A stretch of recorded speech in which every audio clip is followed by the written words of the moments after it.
Good morning, Raptor freaks and Tempo freaks. Alexiot's here, and it's Thursday. And well, both the teams ended up losing last night, which sucks. It is what it is. I expected with Toronto Tempo because they are an expansion team and they just came together like 10 days ago. And well, the things with the Raptors is not totally unexpected either. It's just that you hope for the best and you hope that the outcome can be the right way for Toronto in Cleveland. But there's a lot to have to happen for the success to happen for the Raptors in a game 5 in this situation. And unfortunately, things were not lining up in that way. Different events and outcomes because of different things that happened during the game. And well, still, we can hold our heads up with pride and know that we played our asses off and we did a good job. It's just that we were just too shy, too short. And really, the main message here is, if you want to win, you got to go above and beyond. And there's certain things you've got to tighten up on because it all adds up. It has to do with possessions and not turning the ball over. It has to do with missed free throws. It has to do with playing as perfect as you can because you got to realize to be successful in the playoffs, you have to do that. You have to do that. And the message here, and I think this is the culmination of a message that's been all season for the Toronto Raptors is, you practice this all season. You play a certain way all season.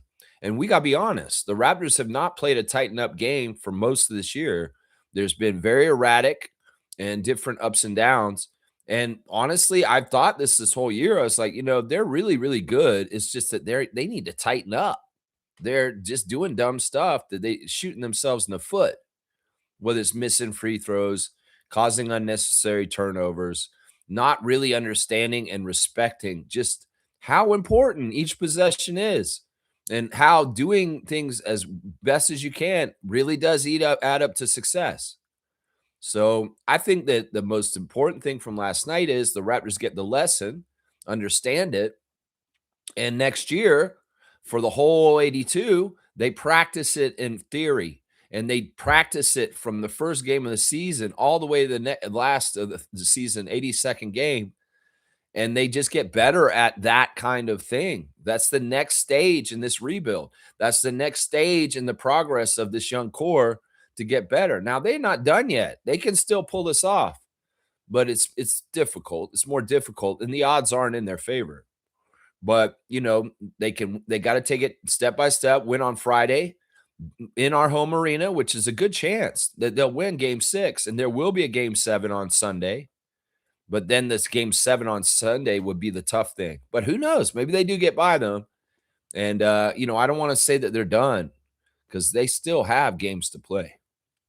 But yeah, there's tough lessons in what happened last night. I think that one of the main reasons why the Raptors lost is because, once again, the team that wins is the team that has more people contributing to winning.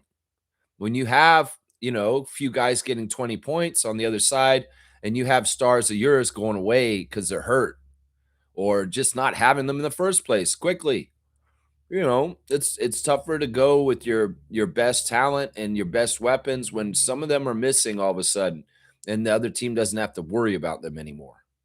And yeah, it was really disappointing that Brandon had to leave the game because honestly, it's like this was a game that we could have had him step up, and I was predicting it yesterday. A lot of people were predicting in places around online that Brandon was going to have a good game last night and really go to new places with us in the playoffs, but wasn't to be. He hurt his heel, and he ended up with just 1 point for the game. That's a huge contributor.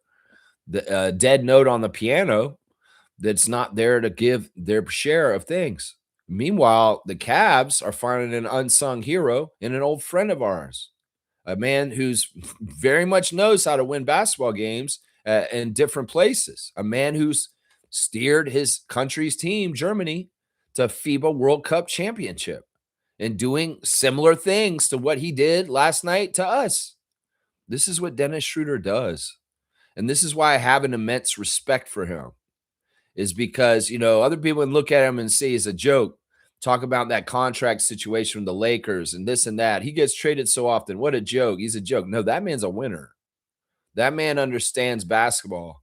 And that man understands when to step up and do something. In fact, they were saying that at halftime in the post-game interviews with the Cavs players, that Dennis did a tirade to the team at halftime because they were losing, right? We were beating them. And he went off and he said, we need to do this. We need to do that. And why aren't we doing this? And he said that to his teammates. And then he proceeded to go out there in the second half and do everything he told them they needed to do himself. And that's amazing to me. Because, look, we can tie up Harden. We can tie up Mobley. We can tie up Mitchell. We can get those guys a little bit off their places where they want to be. But, man, did we game plan for Dennis to step up and do what he's doing to pick us apart in the cracks of what we're doing to try and stop those other guys? No. And that's recognition of a great veteran player who is an MVP of the world and somebody that has done this. I've seen it many times for Team Germany, where he will go and take over the game exactly like he did.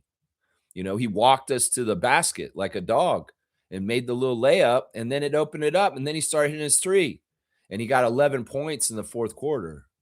Absolutely. The person that won the game for the Cavs yesterday was Schroder. And Cavs fans should revere him as a new Cav favorite, honestly. You know, what Dennis did last night for the Cavs would be very, very helpful to Pistons right now. Right now. Yeah, it would be. Trust me. I love it in some ways because it's a redemption for Schroder. He's been traded so many times the last couple of years, and the man is a valuable player. He really, really is. So in some ways, I can't be mad at this because, you know, Dennis deserves this kind of glory is what I'll put it that way. But yeah, in some ways, if you told me before the game, Dennis is going to kill us and he's going to win the game for them, I wouldn't have said, oh, okay, whatever. But it's very plausible when I think about it now.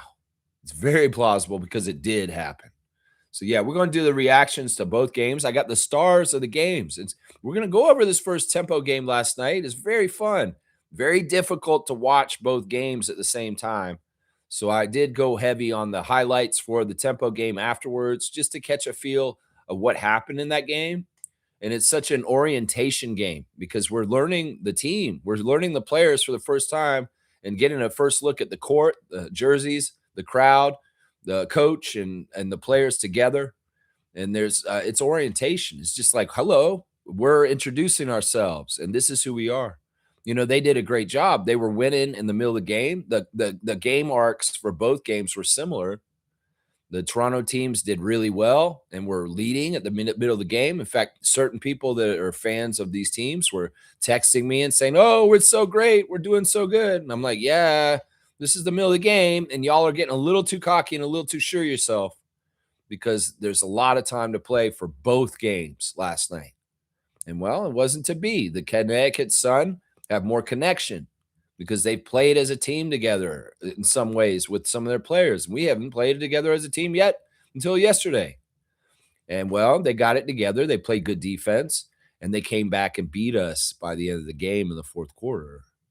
And, well, what do you expect? We can't expect anything from the Toronto Tempo right now because they're brand new, and they're just feeling things out, and they're trying stuff. But there was a lot of promise, and there was some fun stuff. And there's definitely some interesting players on this team that are going to be helping them to be successful in the future.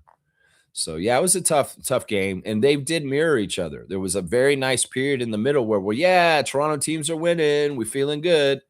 But that's the thing, y'all. We can't get cocky. We can't think, oh, we won the game until the games are over. And I think that some people were counting their chickens before they were hatched with Toronto basketball fans last night, and it wasn't the right move. You needed to chill. You needed to chill and just, you know, still be a little stressed and a little pensive and still kind of, come on, Raptors. Come on, Tempo. You know, never count your chickens before they're hatched. That's what I say right there. All right. That's my opening spiel.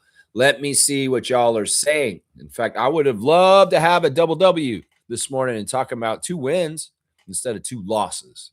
But, oh, well, that is how it is for the night last night. That's right. All right, we'll start with Trevor J's words of wisdom. The toughest opponent you will ever face is your own self-doubt. Beat you and you will be unstoppable at the end of the day. It's only you versus your endless potential. It's only you versus your endless potential. No, that should be with you, right? That's interesting. Okay. So I guess Trevor's words of wisdom is about getting out of your own way. Is trying to do what you need to do, but not getting in your own way with yourself and self-doubt and maybe saying, no, I can't do this, or talking yourself out of things. Sometimes people will rationalize themselves out of doing things that may actually be good for them. Yeah, I mean, I get this stuff. The toughest opponent you will ever face is your own self-doubt. Yeah, I mean, it's tough. It's tough to sometimes see the realm of possibility when you're a pessimist and you don't see sunny horizons and nice things coming. Yeah, it can be tough. It can be tough. Thank you, Mr. Jones, for your words of wisdoms. Blessing to the Jones family. Yeah, Trevor was at the game last night, and he saw the game from within the arena. And one of the things he said in the comments is that Cleveland fans were scared. Cleveland fans were quiet for most of the game. That is one thing that the Raptors did a good job, was to take the crowd out of the game for most of the game, and that was a key to the victory. Was, don't let their crowd get energized and feed them energy. Don't let them feel good. And I felt like the Raptors, by having the lead for a big part of the game, did a good job. But of course, it can be broken through when the Cavs tie the game and then everybody gets excited and they want to, oh, we're going to win now. We got to do this. And then it avalanches in the wrong way. So, yeah, that's a tough thing. That's a tough thing. To play on the road is tough. In the playoffs, even tougher. Even tougher. And Scott Foster, yeah, let's add another layer of toughness to this. I didn't think the refs were too horrible. There was some goofy stuff, but they weren't really the factor that led to the outcome. It's really that we had our opportunities and we didn't execute on them and we didn't make it. I hate to say it, but the 8 missed free throws is something that's ugly in this whole thing. I hate that. I hate when we lose by a slim margin and we have more missed free throws than the margin that we lost by. 8 missed free throws, 5-point loss. I hate that. I hate that. And I also hate all the dumb turnovers that happen. Like Brandon giving us a turnover before he leaves the game. It's like, do we really need these turnovers? No, we need to have good execution on most of these plays. I thought that the Raptors shot pretty good for a bit, but then there was a lot of stuff that they missed that they could have made later, that didn't go down later. Earlier on, they shot pretty good. Jacoby was amazing to start the game. And that was a prediction I got right, that Jacoby would get at least 2 or 3 3-pointers in the game last night. He did. He got them right away, and he was playing at a high level. It is what it is. We'll go over the game, and we'll get all the stars of the game and the box score scoured over very, very, very soon. All right, let's see. Trevor's saying this: the Raptors went up against the most expensive roster in the NBA and almost come away with the win. This is a win for the Raptors. Yeah, I won't say that. I won't say this is a win, but I'll say this is good. This is good experience for them. I don't think this is a win. Now, I don't care how much people get paid. I don't care if it's an expensive roster. You two teams meet, and well, you got to play each other. And the payroll can be indicative of some stuff. Actually, can be indicative of a team overpaying for their players too, and kind of being a bad front office. It's not that James won this game for them. It's not at all. Yeah, it's weird us being on ESPN. I love what Charles Barkley did at the beginning of the game with the Inside the NBA crew. He straight up asked Ernie Johnson and Shaq, why do we not play the Raptors on TV more? Like, these guys are good. Why don't we play them? And Ernie Johnson gave us a window to the bias against us because they don't deserve it, Charles. They haven't been good enough yet. They have to be good enough, and then the next year we'll put them on the TV. Bullshit, Ernie Johnson. We can do this in the playoffs right now, and we can play this well, and y'all still will not give us national TV games next year. This is bullshit. And Charles Barkley is right. He's like, Scotty Barnes is great. He's better than Evan Mobley. Why aren't we showing Scotty Barnes on TV? Nobody gets to see them down in the States. And then we see the American assholes and Shaquille O'Neal, Ernie Johnson, and Kenny Smith talking about, well, they're not good enough. Why should they be on TV? We don't care about them. And you can see the bias blatantly in the way they talk about the Raptors. It's so messed up, man. And then they had RJ on for a pregame interview, and RJ's such a badass, man. There were a couple things they did that were so tacky last night. Ernie Johnson, Shaquille O'Neal, and Kenny Smith. And I'll talk about them. One of them I don't really want to even mention because it was so jaw-droppingly tacky and just wrong. Let's just put it that way. Just wrong. Well, first of all, they tried to come at RJ with a question about Brandon Ingram, saying, what's wrong with Brandon? Why is he so bad in this series? And RJ was a good teammate. This is a dangerous place to be where an interviewer kind of tells you, gives you a question to throw your teammate under the bus. And well, RJ didn't take the bait. He said, we believe in Brandon. We know he's going to come back and he's going to do really powerful things to help us win. And we believe in Brandon. He's my teammate. That past that with flying colors. RJ's not a dummy. And then they kind of made jokes about him playing for his country. They go, oh, your so-called country. You're playing for your so-called country. Like, what the fuck does that mean, Kenny Smith? You piece of shit. What the fuck does that mean? Your so-called country. Fuck you, Kenny Smith. Two-finger salute to you, you fucking anti-Canadian piece of crap. Yeah, he said straight up, I'm very proud to play for Toronto. I'm very proud to play for the Raptors. This is a dream. And this is amazing. I love that. These guys don't care. They don't want that heartwarming story. They're fucking American xenophobes. They're pieces of shit that have been biased towards the Toronto Raptors the whole 31 years they've been in the league. They treat them like their fucking 2-year existence expansion team. So fuck you, Ernie Johnson. Fuck you, Kenny Smith. And fuck you, Shaquille O'Neal. All three of you, but not Charles, because he's the only one up there standing for us in the right way and calling it like it is. I hate to say it, but the comparison here, once again, is the Raptors are like a person of color in society, and the NBA is treating them like that in some ways. Is discrimination and overlooking and poo-pooing their accomplishments and diminishing them. And that's what this fucking shit is. It's a very good example for this. As a white a male, I don't get this kind of treatment in society in a lot of ways, and I feel it from being a Raptors fan. And in some ways, I can understand discrimination and overlooking for your accomplishments, just because in some ways they don't look at you as an equal person. And that's what this problem is that across the NBA, the media in the United States does not look at the Toronto Raptors as an equal team to the rest of the league. And this is the problem right here.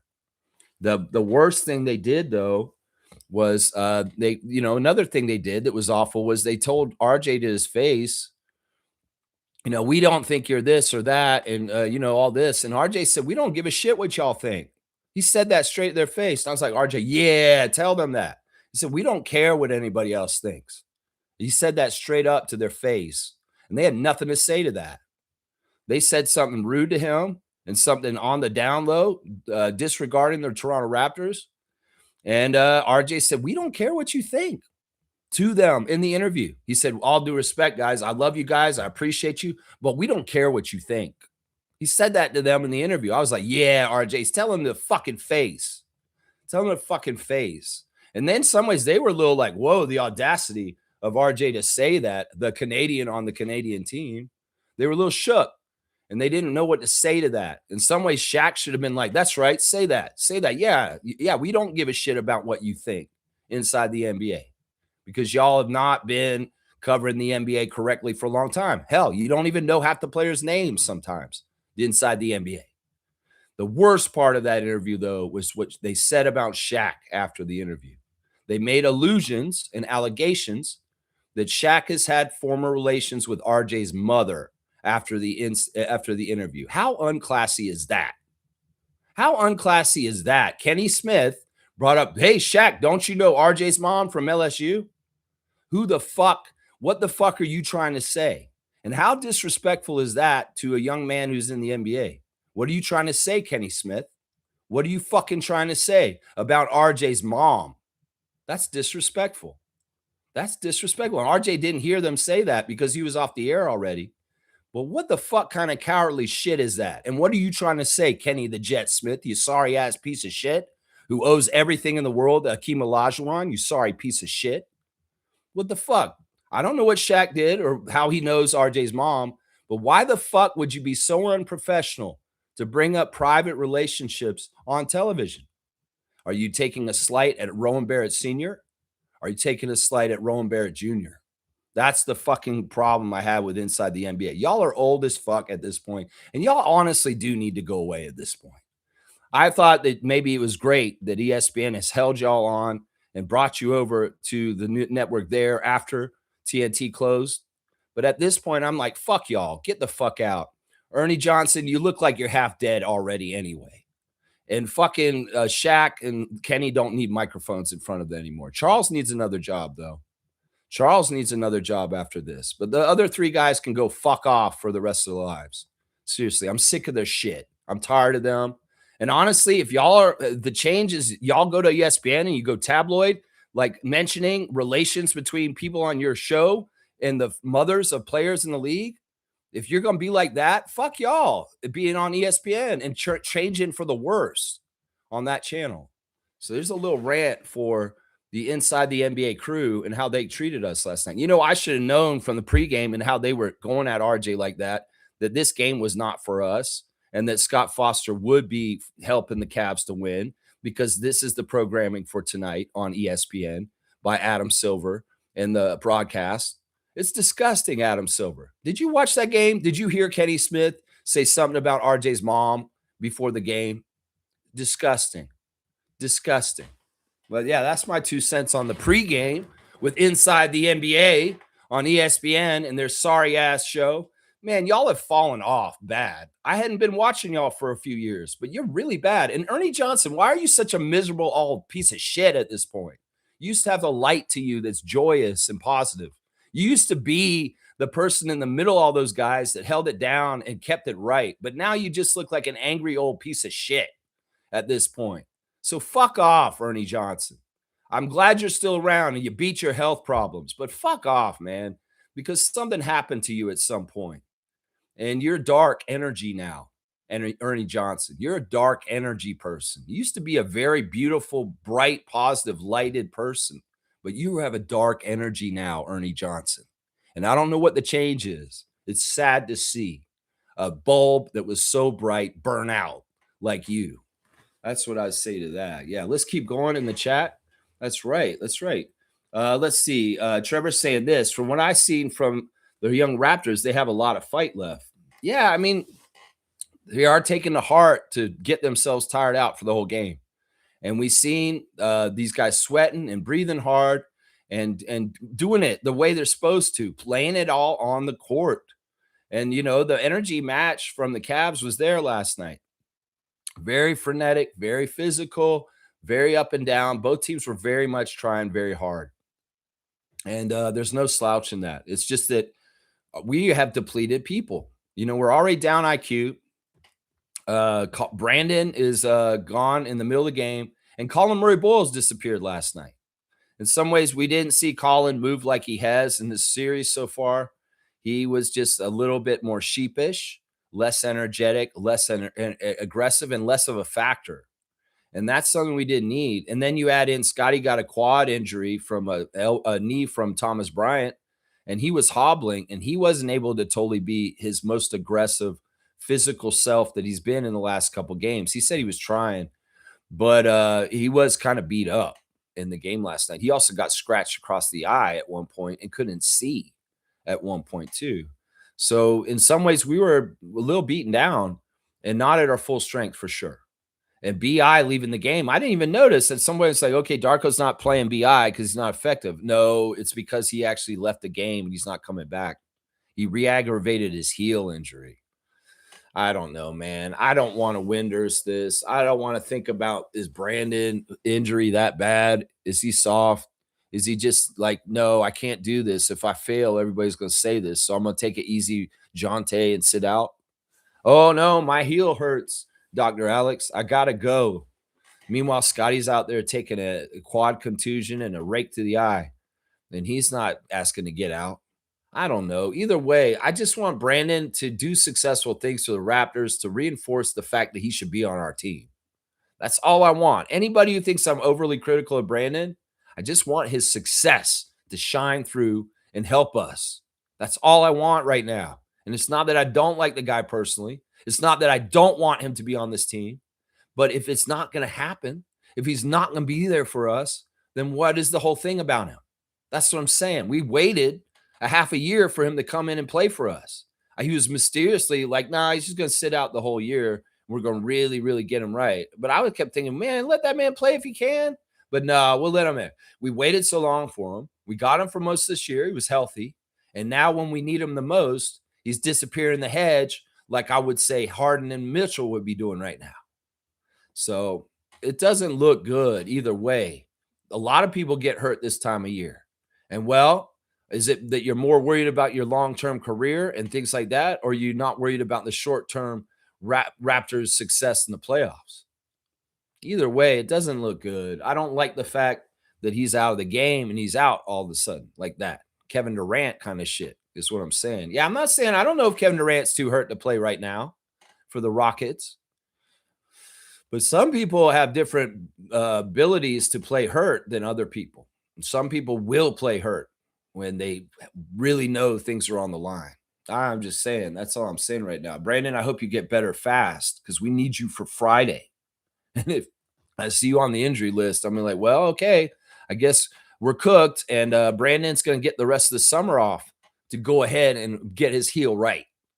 You know, that's what I'm saying right there. Trevor J said this: Scotty slowed down after the injury and Ingram's injury, but I'm very proud that we scared Cleveland fans last night. Yeah, they were scared for sure. They were very bumps on the log, just sitting in their seats. They pale in comparison compared to our crowd and the energy we generate. Yeah, they don't generate energy for their players. They wait and they give energy after the fact, after the team has earned. In fact, I heard that some of the fans, and you may confirm this, Trevor, from in the arena, that Cleveland fans were booing them at one point during the game, booing their own team in a playoff game when we were up by 10 or 14 in the middle of the game. Yeah, that's what I heard. That one of the players said, I think it was Donovan, saying, I don't like it when I hear our team fans boo us in the middle of the game. So Cleveland fans were literally booing their own team in the middle of the game last night when they were down. Oh, man. Trevor's saying, looks like the Tempo's first ever game was full of fans. Yeah, they had good numbers. You know, it's unfortunate that this game was on at the same time as a Raptors game 5 in the playoffs, because really it deserved to have its own attention and its own night on its own. And a lot of basketball fans were obviously prioritizing the Raptors game and not the Tempo's first ever preseason game. But alas, you know what? These games can't line up with each other every night forever. And the Tempo will get their own night to shine with no Raptors game the same night. But it won't be the next game either, because they'll be in Minnesota tomorrow night while the Raptors are back in Toronto playing Cleveland in game 6. But yeah, I thought that the game was so much fun. I got really giddy when the Toronto Tempo game started last night. It started a half hour before the Raptors playoff game, because I felt that feeling of newness. I felt that feeling of like, wow, the court looks great. The uniforms look awesome. The crowd is looking very, very Bordeaux. And there was just a lot about the whole first preseason game for the Tempo that was just so fun. It's very fresh. And I love it. I love it. I'm so here for it. In fact, this is, you know, with the losing with the Raptors last night, in some ways the enthusiasm and newness and freshness of the Tempo is really buoying my spirits and making me really happy and enthusiastic, regardless of what happens with the Raptors in the playoffs. I know I'm going to get to root for this team right here this summer, and it's going to be a lot of fun. Now, I think last night with the outcome gave you an idea that, like, to expect them to win a lot in their first season may not be realistic. You know, I thought they could win that game last night, and I thought it was going to be beginner's luck. They were running on them. They had like a huge double-digit lead for most of the middle of the game, but it really was kind of, they tailed off, and the Sun having some connections and playing last year, and, you know, people being together already.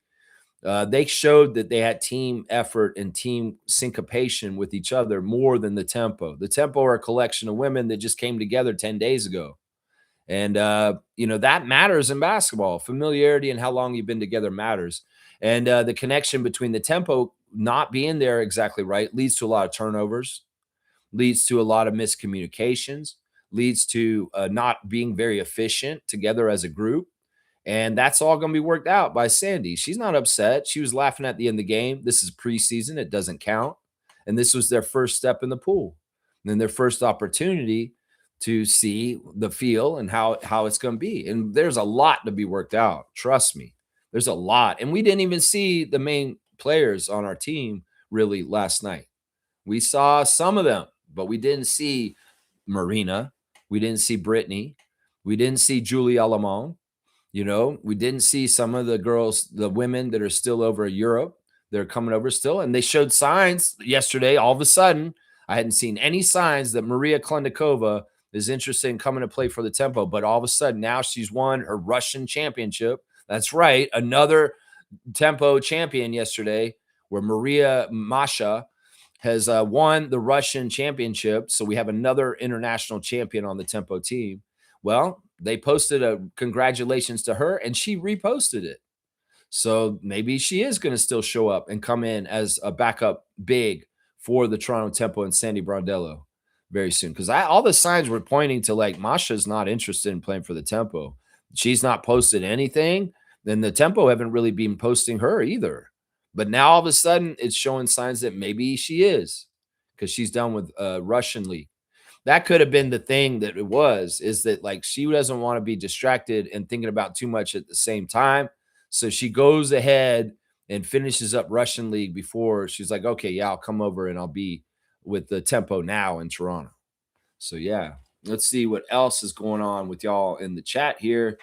Trevor J saying the Rockets took down the Lakers last night to force game 6. This is good stuff. This is good stuff. I saw Austin Reeves returned. And, there's some trash talking between LeBron and Sengun. Kevin's still not back. But, yeah, this is good. I mean, the Lakers are fakes. This whatever they're doing right now, it can be bolstered by the NBA propping them up and helping them with revs. And they're lucky they're playing a young Rockets team that has no veteran leadership out there with them, with Fred and Kevin not available. If this goes to 7 games, that's a failure for the Lakers, honestly. That's a failure for the Lakers. Even the inside the NBA guys were saying this last night, that if the Lakers don't close this series tonight against the Rockets in the conditions that's going on, they failed. Well, they failed because they didn't close the game with the Rockets last night. And now they're going to go to a game 6. And Charles and them say, no, the Lakers should have won this. I mean, they got a lot of their predictions wrong yesterday. Of course, they were endorsing that Cleveland was going to beat us. And in fact, Shaq was very adamant before the game that this game's all about Donovan Mitchell. Donovan Mitchell. This is going to be all about Donovan Mitchell. Well, it really wasn't. It was about Dennis Schroder. And then he said, the Lake Show's got this tonight. For sure, the Lakers will win tonight. Yeah, your numbers retired by them. Are you a little bit of homer for the Lakers, Shaq? Are you a little bit of part of the problem and talking too much about LeBron and the Lakers all the time? Yeah, you are. Charles calls you out for it. But yeah, you were wrong, Shaq. Lake Show, it wasn't a Lake Show last night. Rockets won. That's right. That's right. G's saying this. It took 2 starters down in home court to win by 5. Raptors still look good. Yes. And the other thing, G, we've got to understand is both this game last night and game 2 were both extremely winnable games. They were games that we just fumbled because of lack of experience and lack of tightening up on the things that I said earlier. And that's unnecessary turnovers and missed free throws and capitalizing for sure on great offensive chances. And some of that stuff just wasn't there last night in the ways, but if it a little bit had been there in the right ways, we win this game last night. He's exactly right. And for all the depleted lineup and the home court advantage for them, and maybe even the dubiousness of the referees, we still hung in there and we still had a really good shot to win this game. And I really felt like game 2 was an absolute missed opportunity to jump on them and take that one for sure. So, it's not the Cavs that are totally beating us right now. It's our lack of experience that's half of what's beating us right now. And if we come into, if this was this playoff season was the second playoff season of them, I'll bet you we win game 2 and game 5. If it's the second playoff season for this core of the Raptors and their experience, I'm telling you, these games were that close. And G is exactly right. He's exactly right. Jimmy's here. Good to see Jimmy Pope. The Pope of Positivity is in the house on the Raptor Freak channel once again. Always good to hear the good vibes from Jimmy. He's saying working but can't stay long, but just wanted to say Cavs are frauds and took multiple injuries for them to have a chance against us. Our future is so bright. Be proud of the guys. I agree, man. I completely and wholeheartedly agree with this assessment. And so much so, I got to get my future so bright. I got to wear shades, sunglasses. That's right. That's right. I got a weird teacher. His name is Darko. Things are going great and they're only getting better. I'm Jacoby Walter and I'm doing all right. I'm getting good grades. His future's so bright. Jacoby's got to wear shades. That's right. That's right. Timbuk3. That's right, y'all. That is right. They've got to wear shades. That's right. I love it. I love it. I love it. That's right. I am proud of them too. And I think, once again, that's the sentiment. And you know what? The overwhelming things I'm hearing on social media are positive for the Raptors. They see it like we see it. Finally, Raptors Nation's coming around and being a bit more positive in the idealistic way for thinking about the future and what the potential and how bright it is. And I love it. That's a lot of what we're hearing on Raptors Reddit. So let's go ahead and do the Raptors Redder of the day. It's Glass Scared. Glass Scared. You are the Raptors Redder of the day. And they're saying, I'm proud of this team. He said Scotty and Ingram both got injured in the second quarter, and we still only lost by 5 points. I still believe we can win this in 7, but regardless of what happens, this team has a bright future.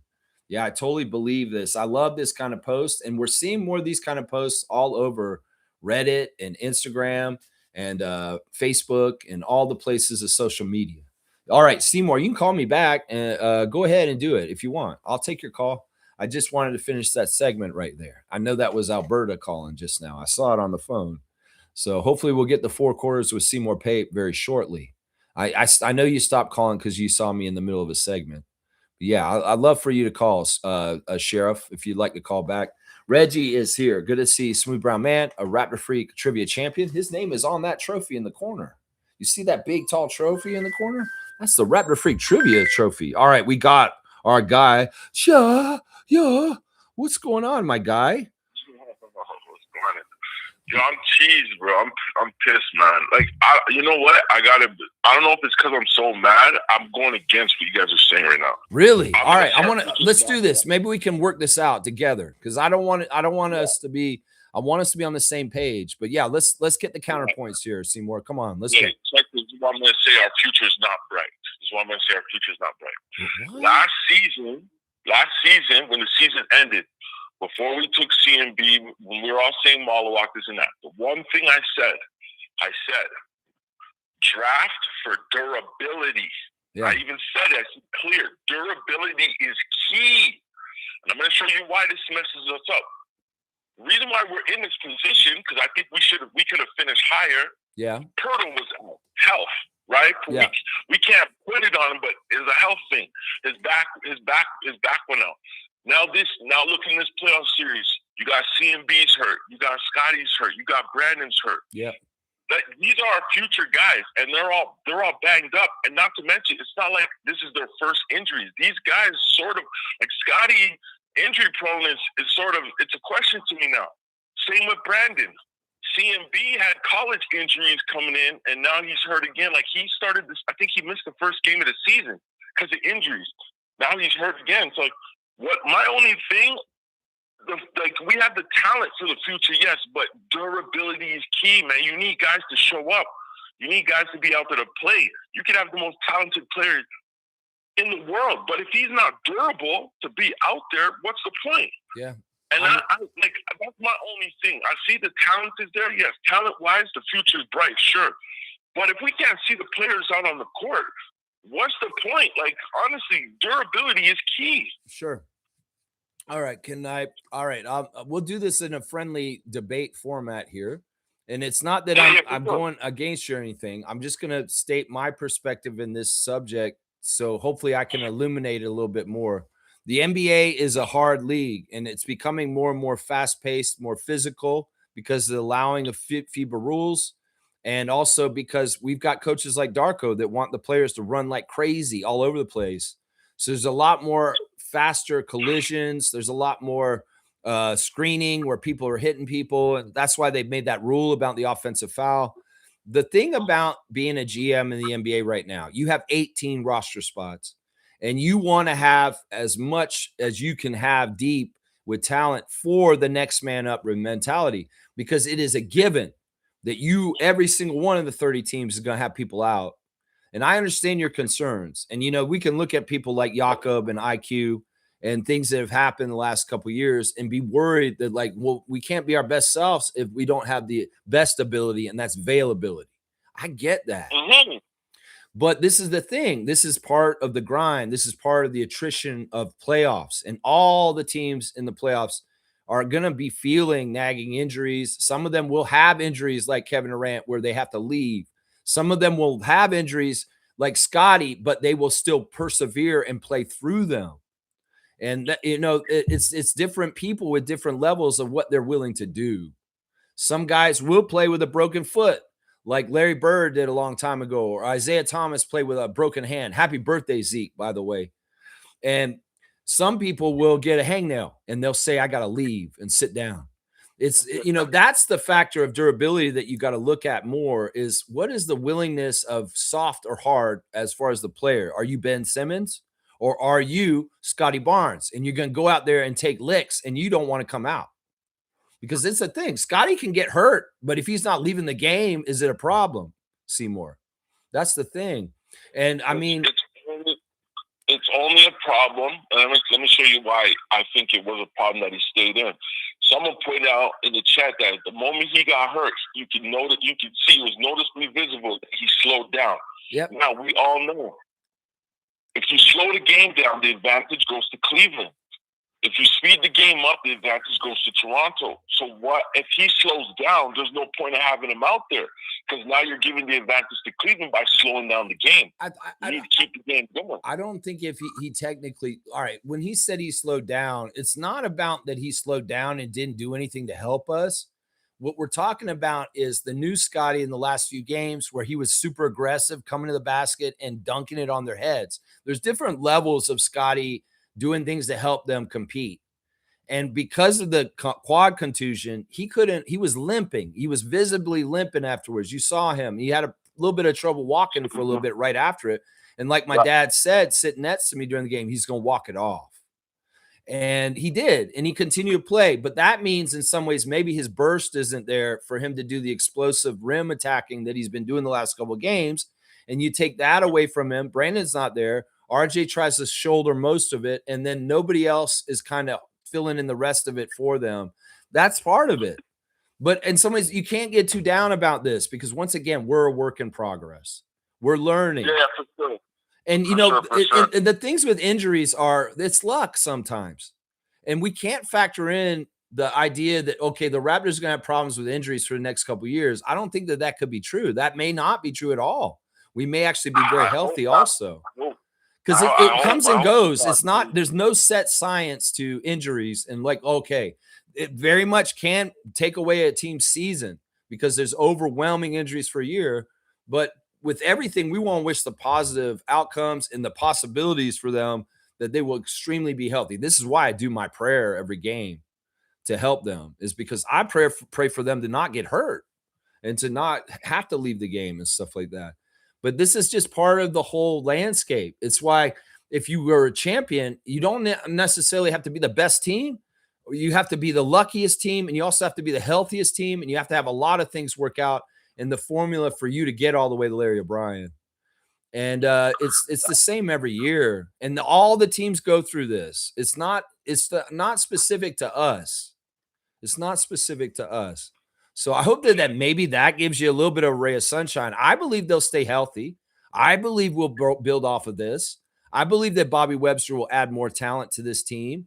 and we'll be deeper so that we can weather missing players and stuff like that. But sometimes a team has more injuries on the other side, and you see it in the outcome like last night. So, yeah. But either way, I mean, your points are valid, and they are points that we should consider. But to me, this is just the landscape of the NBA, and this is the stuff that coaches and GMs and players alike have to work through. Because the answer is Scottie can't do his burst anymore. He can't be aggressive come the basket. Well, what's the adjustment? Who do we lean on more? Or is there ways we can still salvage Barnes for giving us offense in the late stage of the game, even though he can't do exactly what we planned for him to do because he got a quad contusion, you know? So yeah. Just the only thing I'm cheesed, bro, because we should have won last night. Yeah. We should have won last night's game, but like I said, man, durability is key, man. Health is key. Like, and you said it too, right? Like, the team that stays the healthiest, that gets the luckiest, is going to be the one that's going to persevere at the end. Yeah. And it's just, I look at this team and I'm like, damn, okay, who knows when, like, Pirtle's injury has been a question for a long time on our calendar. IQ, big question mark. Like, some of these guys, there's big question marks on them. Like, Brandon's heel. Like, I don't know. No, man. I get it. I mean, I think the big energy I'm getting from you is you're a competitor. You want to win. And that's right energy. That's the right energy. But also, once again, with the whole assignment for this year, the whole overview from when we started the beginning of the year in the preseason all the way to last night, what has been our assignment? To make the playoffs. Right. And we've done that. In some ways, we've got all our accomplishments. And sure, we'd love to go above and beyond what we had accomplished. We got 2 playoff wins. That's above and beyond what we were thinking could happen. And sure, we'd like to continue to go forward. But maybe this is part of the lessons also, that as much as make your free throws and limit your careless turnovers, take care of your body all year also. Because this is where you're getting to for this. And some guys like Shed, Walter, Colin, these guys will get this message. This is the whole thing about this. What's so valuable of this playoff run is they are getting the taste of what it takes. And now, because they have real experience with it, everything they do this offseason, going into next season, is going to have those things in mind. And they can train a certain way. They can think in their minds about philosophies about protecting the ball and making their free throws, and they will have all that to be better for next year and the next time they get this experience. I think they're naturally successful as beginners in the playoffs, and that really portends well because CMB and Jamal and Jacoby have thrived in this series for the most part, and that is a good sign because they are beginners. They've never seen anything like this, and a lot of times when guys like them come in, they fold, and they're ineffective. And they are people that are afterthoughts. And they're like, well, they're in the playoffs. It's our first chase. And I'm shook because I didn't know it was going to be like this. No, they're thriving. And that's a good sign for when they have this experience, they dwell on it, they reflect on it for the months after this and going into the next season. It's going to be so valuable. Trust me. It's going to be so valuable. Think about how Shed thinks, man. Think about the level he's thinking with his brain and his basketball IQ. And think about how he can apply this experience to shape himself to be an even more cerebral, Lowry-esque kind of player going forward. So, right. And that's another point I was going to get at. Like, sure, like, we checked all the boxes this season for sure. We've we checked all the boxes. We did everything that we want to do. But it's just when I hear people saying, our future is bright, it is bright, but, there's still question marks there. There's still some question marks there. And another thing too is we don't need sprinters. It's 82 games. It's not a college season of 12 or 20 games. We don't need sprinters. We need cross country runners. Yeah, that's what we need. Endurance. You know what I'm saying? Yeah. But I got some trucks pulling up here. I gotta get back for it. Y'all have a great day. Hold it down, y'all. Sure. All right, these are good points by Seymour, and I'm not. Like, I think that he's a good, honest voice and what his concerns are. The whole thing about sprinting and the marathon that he just said, he's right. It is a marathon the whole season. But the crazy thing is, and this is the madness of it, and this is just how you have to be so good to be in the league at this point. Darko wants them to sprint every game, every possession, every moment, every second of an NBA game. So they are running ragged all year long. And we can think about how they had them playing defense at the beginning of the year, which wasn't sustainable because it was just too much energy.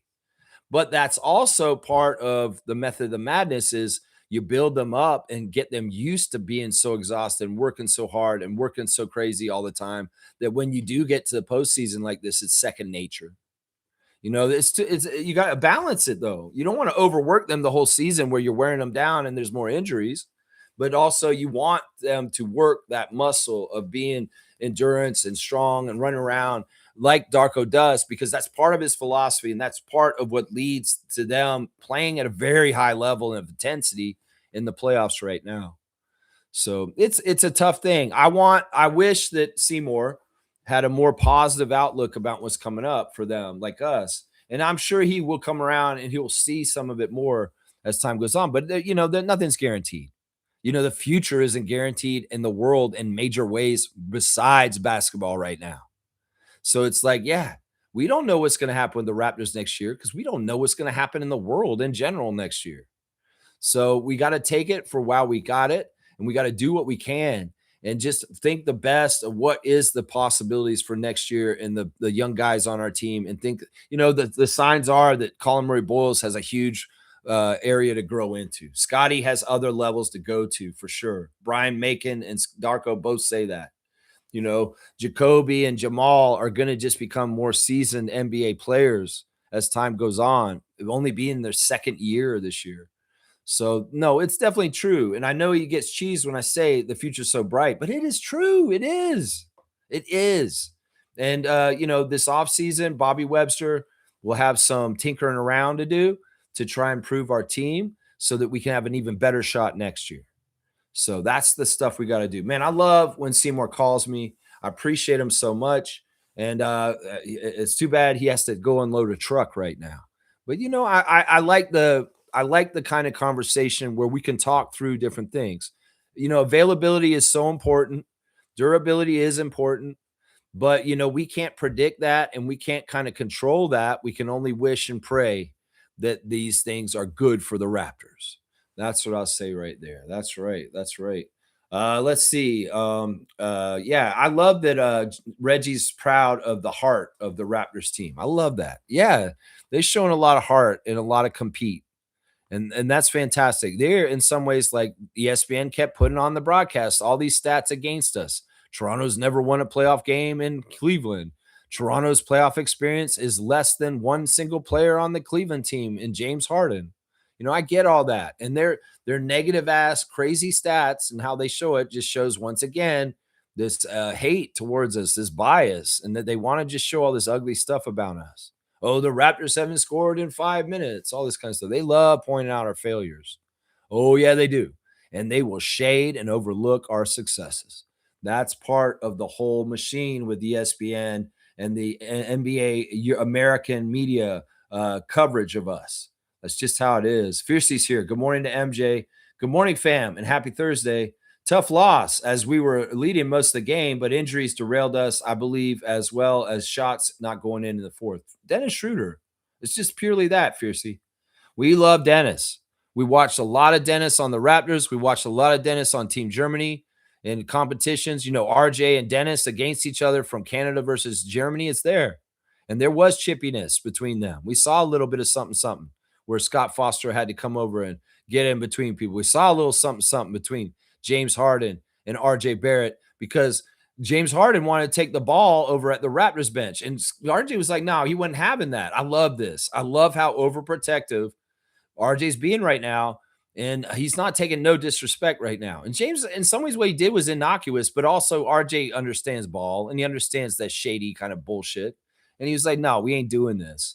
And and they did it just the right way where RJ didn't do anything overly bad. And Scott Foster reviews it and he said, there's nothing here. I'm not going to give anybody technicals. I'm not going to give anything to anybody. We're just going to act like this didn't happen. And well, I like that RJ stood up for our team. It was like, no, James, you don't come over and do that. You don't come over and do that. And we do have questions about this. Well, most of the Cavs bench ran over Scott Foster in the NBA. You guys going to suspend them for game 6? That's what I'm saying. That's the rule, right? Why was the Cavs bench allowed to leave the bench and run all the way over to our bench last night? The rules of the NBA state that when a team does that, that they are supposed to get suspended. But no, they're already doing damage control on this because the rules, they're bending them. They're making them for different people because that would be a disaster if all those players were not available for the Cavs in game 6, and maybe they might lose because of it. So the NBA is bending the rules and they're saying, no, they were peacemakers. They came over as peacemakers. Yeah, right. My ass. They came over as peacemakers. But you're going to bend the rules. You're going to say, no, we're not going to suspend any of the Cavs for leaving the bench and that incident with Harden and Barrett. And yeah, that's bullshit. Honestly, they should suspend some people from the Cavs bench for leaving the bench because that is a rule in the NBA and it should be enforced. And who knows? It could have been a fracas, them running over like that. But no, RJ knows the line and he walked it and he didn't even get a technical for being like that. In some ways, that was the right move. RJ's just a badass. And he's standing up for us. He's standing for us. We saw Scotty piss off James Harden a couple times with the way he's guarding him. And Harden was really getting mad at Scotty. It was funny. And the refs were kind of warning them on that jump ball at that one point. And then there were other times where Scotty would guard Harden and Harden was getting frustrated. This was funny. There was a little throwback clip. If you paid attention to the game, you saw this, and I saw it. It's a little bit like, let's flash back to 2014, the finals between the Cavs and the Spurs. I believe that's the right year. And well, LeBron's at the line. He's shooting free throws, and he looks over at the scorers table, and he sees Kawhi Leonard coming in the game. And what does LeBron do? He makes a visible reaction to Kawhi coming, going, oh, no. Like, oh, crap, Leonard's coming back in. He's going to be guarding me now. Well, James did that last night, that exact same thing to Scotty. He's in the line. He's shooting free throws, James Harden, and Scotty gets subbed back in, and you see a visible reaction from James Harden going, oh, my God, Barnes is back in. Oh, that shit happened again last night. If you're paying attention, you saw it. I love that, man. I love that. And in some ways, that's really apropos. If that incident, everybody knows that famous incident, that old clip when James is on the Heat, I believe at that time. And Kawhi's on the Spurs. And he's shooting free throws. And Kawhi comes in. And LeBron's like, oh, fuck. Kawhi just came back in. That shit happened last night with James and Scotty Barnes. It was so awesome, man. Yeah, let's see. Smooth saying this. If Shed hits one of those shots in the fourth, the outcome would have been different. You know, Jacoby was fantastic at the beginning of the game hitting his shots, but they went away near the end of the game. He was missing his shots late. There were open shots that we missed late that could have really helped things turn the tide. We didn't have any answers for Dennis. Dennis really picked us apart mentally. He really, really did a good job of analyzing the game in the cracks around Harden and Mobley and Mitchell being guarded up by us. And he figured out how to attack us and really be super effective. We've got to understand Dennis is a top competitor. And as he said in his interview after the game, is I like to win. And I love these big, huge kinds of games because I want to come out there and be a competitor and win this game for my team. And we got to understand this is part of what it is Dennis Schroder is a world-class athlete that, you know, gets overlooked and doesn't get enough shine because he's the German guy. And in some ways, he's not like somebody that gets marketed in the NBA, but he's absolutely a winner. And he's absolutely somebody who rises to the occasion for his team. This is part of the reason why Germany has been so successful in FIBA competitions the last few years is Dennis Schroder, because he does this for Team Germany. He takes over the game in the fourth quarter and he wins it for them. And he does it in a very similar way to what he did to help the Cavs last night. So I'm not surprised by any of this. And in some ways, I'm not going to give a whole lot of credit to most of the Cavs. I'll give it to Dennis because he really was the huge factor that turned the tide and won this game for them. And they should say that. I mean, a lot of people were saying that after the game. Scotty said Dennis won the game for them. RJ said Dennis won the game for them. Kenny Atkinson said Dennis won the game for them. You know, everybody all of a sudden was talking Dennis Schroder last night because he was like that. like that for them last night. That's right. Fiercely saying this, at least I'm glad Barkley recognized our defensive toughness and admitted he wasn't aware of that side of us. Proof they don't usually give us credit. None of them watch us. That's the sad thing. And that's the problem. And I love that Charles was advocating for us to get more games on national TV and that nobody sees us down there. He's exactly right. And it's funny. He calls it out to Ernie Johnson's face. And the reaction of those guys tells me all I need to know about why this is going on. Because in some ways they don't even think that we there's a starter on the Raptors getting any kind of like attention. They are fine with it. They're programmed to overlook us and not consider us in any kind of way.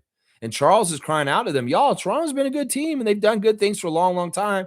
And y'all just won't get them any fucking credit in any kind of way. When we see it, they're programmed like this. I don't know what's wrong with Ernie Johnson, why he hates the Raptors so much. Ernie Johnson, you are a representative of the NBA and all 30 teams, and that includes the 30th team in Canada named the Raptors. But honestly, I don't think they're good salesmen. You have 30 products that you sell on your show. You should be selling all 30 of them in a bright, positive way to sell them to the world. But no, there's certain products in the product line they shun, and they actually kind of like, yeah, this sucks. You don't need to watch this. That's horrible salesmanship, Ernie Johnson. You're supposed to be selling the NBA, and the Raptors are in the NBA, motherfucker. That's what I say to you right there, right there. Yeah, that's right. Smooth saying, screw Charles Barkley and all those guys. Yeah, I mean, Charles is okay with me. He's going to speak out about ice on TV, and yeah, he's brave. He's a badass. He's a good man. Charles Barkley has always been a good man. He makes mistakes. He steps in it with his comments sometimes, but he's the one I've always respected immensely on that crew. And he's always been like this for decades now. Those other guys are jackasses. Shaq can bully Charles. He can say the most awful shit to him. And you know, Kenny Smith can be an asshole, xenophobic American. It's like, America just is the best. Canada, whatever. Fuck Canada. You know, yeah, fuck you, Kenny Smith. And Ernie Johnson, I don't know what happened to light in you. It burnt out. You used to be such a positive, glowing, amazing person. And now you seem like just an angry old jerk to me. Seriously, I don't know what happened. Maybe you missed TNT and you hate being on ESPN. And dark-sided Ernie Johnson's on ESPN. That's what it is right there. I don't know what it is.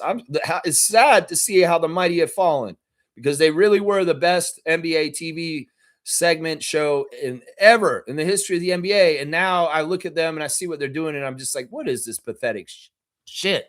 Is this the influence of ESPN and them telling them and the production and all that kind of stuff? Seriously, what is that? What is that exactly, man? You guys, we finally get on ESPN and they cover us like we're pariahs and they talk all this shit about us. Raptors Champs is saying, good morning, Raptors freaks and champs. I'm proud of our team. And I still feel this series is ours. We can do this still. Yeah. We're definitely going to need the crowd tomorrow night. I'm not going to the game. I don't have that kind of money. I can't get to every game. Hopefully, maybe Monique will be down there. She's talking about going to Jurassic Park for the game tomorrow night. But yeah, we need the crowd to show up again. Sometimes Friday night crowds can be lame for the Raptors because they're more worried about Friday night partying or something like that. And they're not coming down there for the right reasons. Hopefully they'll come through like the game 3 and 4 crowds. Because, we need the Raptors crowd to help the hell out of them tomorrow. And hopefully we will get the W and we get a game 7. But that's the next step is take care of home. Once again, the home team has hold serve so far in this series. And well, it's coming back to Toronto, so we got to hold serve in our home court. And we do not want to lose in front of our home crowd for the season, right? Raptors? Right? Raptors crowd. So don't let them down. And no chicken littling. If it feels like the game's going a bad way, just be defiantly loud and cheering for them no matter what, okay? Don't go, oh, and get all in like, oh, we're losing. It's happening again. Don't get into Toronto sports fan. Oh, my gosh, it's all falling apart again. The Leafs. Don't do that energy. Just be blindly crazy, passionate, and positive for them, even if it looks bad tomorrow night. I'm just saying, Raptors fans, because y'all won't pull them out of that bad hole by laying in that hole with them. So even if they're having problems, just be blindly rooting them on as loudly and passionately as you can so that you can maybe pull them out of that hole and help them still when they're down. I would tell that to the crowd because I've seen crowds at the Scotiabank Arena go with the game flow. And if the game is not good for us, they'll be quiet, just like the Cavs fans were quiet last night. Don't do that. There's no rules on this. If the Cavs are up by 5 or 10 at any time tomorrow night, don't shut up. Be louder then, is what I would say to the Raptors fan that's going to the game tomorrow night. That's what I'd say. Be louder then. That's right. Yeah, Smooth saying, I can't respect guys who willingly say stupid shit. I know I can be hard to respect sometimes because I do say a lot of stupid shit. I'm sorry, I have to turn that on myself. But yeah, Fiercey's saying this, hoping the best for Brandon and Scotty. I'm sure Scotty's fine. I'm not worried about Scott missing any time. He's not going to miss any time, guys. Scotty wouldn't let himself miss game 6. Brandon, on the other hand, well, we'll see. We'll see. Brandon may very well be checking out for the rest of the year for us and not going to be available again. But Scotty, he's not like that. Scotty could be very hurt, and he is saying, no, I'm playing. I'm coming out there. And this has been the pattern his whole career so far. So, yeah, I could see Scotty showing up, even if he has a very bad leg bruise from the knee of Thomas Bryant. Yeah. Fiercey's brought this up. Lexi held it out yesterday. Very, very good game for her. All right, let's go to a positive note. And maybe I'll do the stars of the game for the tempo first. We'll do ladies first today. How about that? I've got the box score for the Tempo's inaugural first ever preseason game last night. And we had Canadian content. In fact, on the other side of things, one of their leading scorers was Kingston, Ontario's own Aaliyah Edwards, who came out and scored 14 points in 17 minutes on 6 of 8 shooting with 5 rebounds. She got the interview after the game, and she was just beaming with pride that WNBA's in Canada. And she's playing in a game in Canada, albeit on Connecticut Sun. But yeah, that was awesome to see that moment. But yes, Lexi Held is my number one star of the game for the Tempo yesterday. She was electric. And man, she showed me something. I made the comparison to Grady Dick with her. And that, that's ringing true with the 3-point shot for sure, with the way Grady shoots. Now, here's Lexi's line, y'all. 22 minutes, 21 points. Woo-wee! She filled it up. 7 of 10 from the field, 5 of 8 from 3, 2 for 2 at the free throw line, 2 assists, 3 turnovers, 2 steals, and a block, a +8 for Lexi Held of Kentucky. Lexi has been impressing me. She showed up later in training camp because she was playing in Hungary and finished up her Euros League season. And then she came in like on Saturday, y'all. She just got to the Tempo on Saturday. So she really only had like 2 or 3 days of training camp. And she started last night, and she was a dynamic scorer.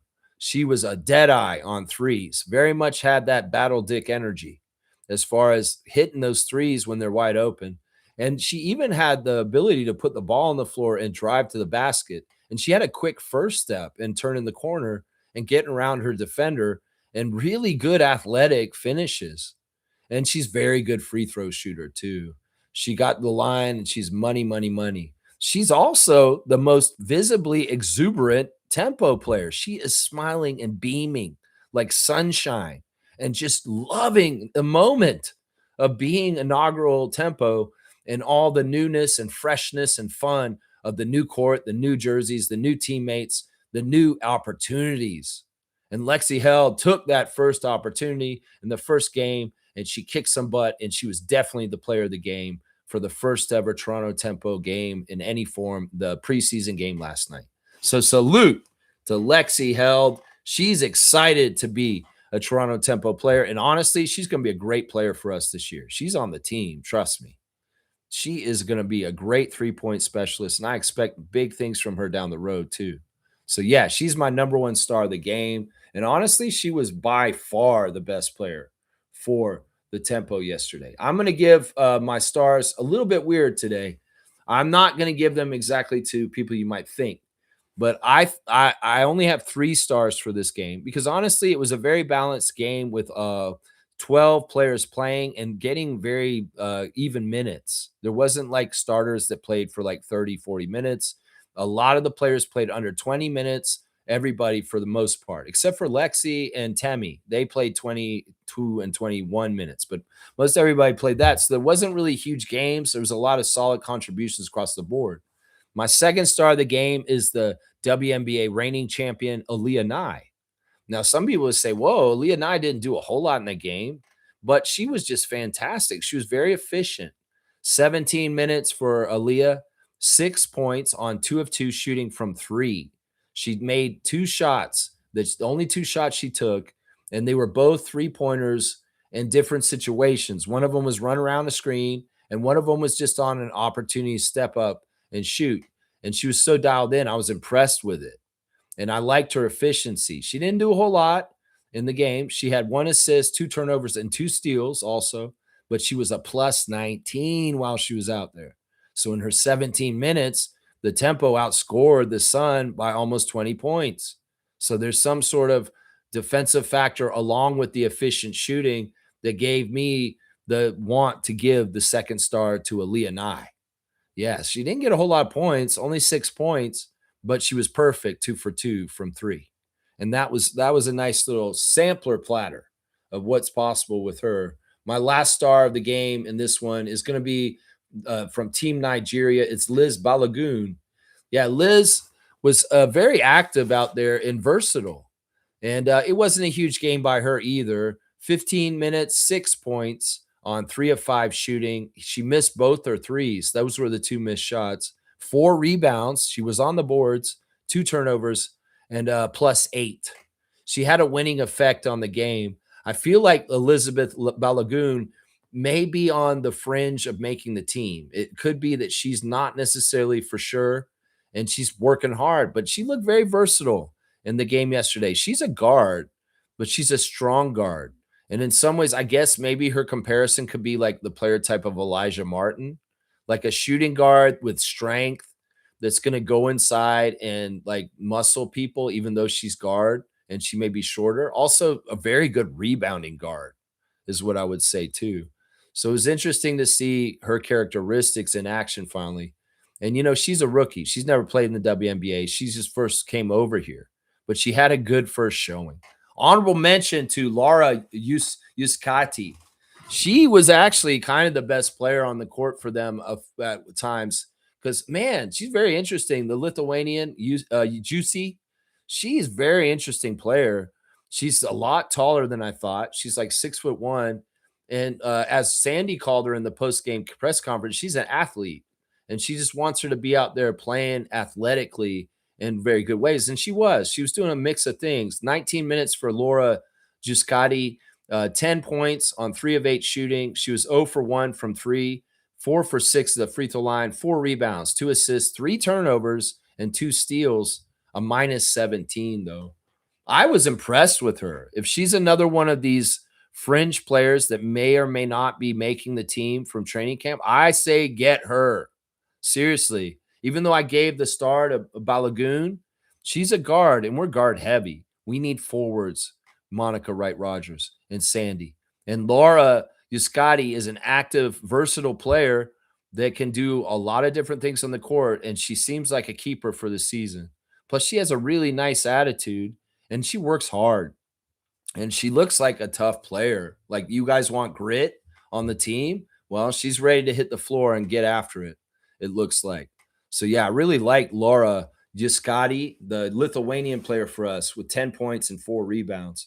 We'll go over the rest of it. Of course, the first basket made in the game was Kia Nurse. It's almost like it was scripted.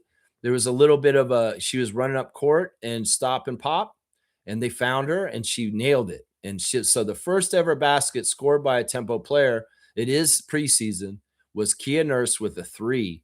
Now, Kia had 18 minutes on the court, 8 points on 3 of 11 shooting. She hit 2 different threes at different times. She was 2 of 8 from 3. She had 1 turnover and 1 steal, and it was a -14. It's so fun to see Kia playing. I'm so used to Kia and Leo and Kate Burness in the studio, but to see Kia on the court and playing around there, she's, you know, it's just a joy, and it's so fun. And she definitely is a leader on this team. Definitely.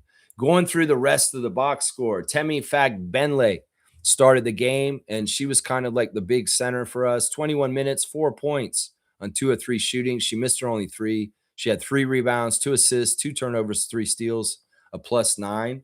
Niara Sabali got hurt, kind of like Brandon Ingram, and had to leave the game in the middle of the game and did not return.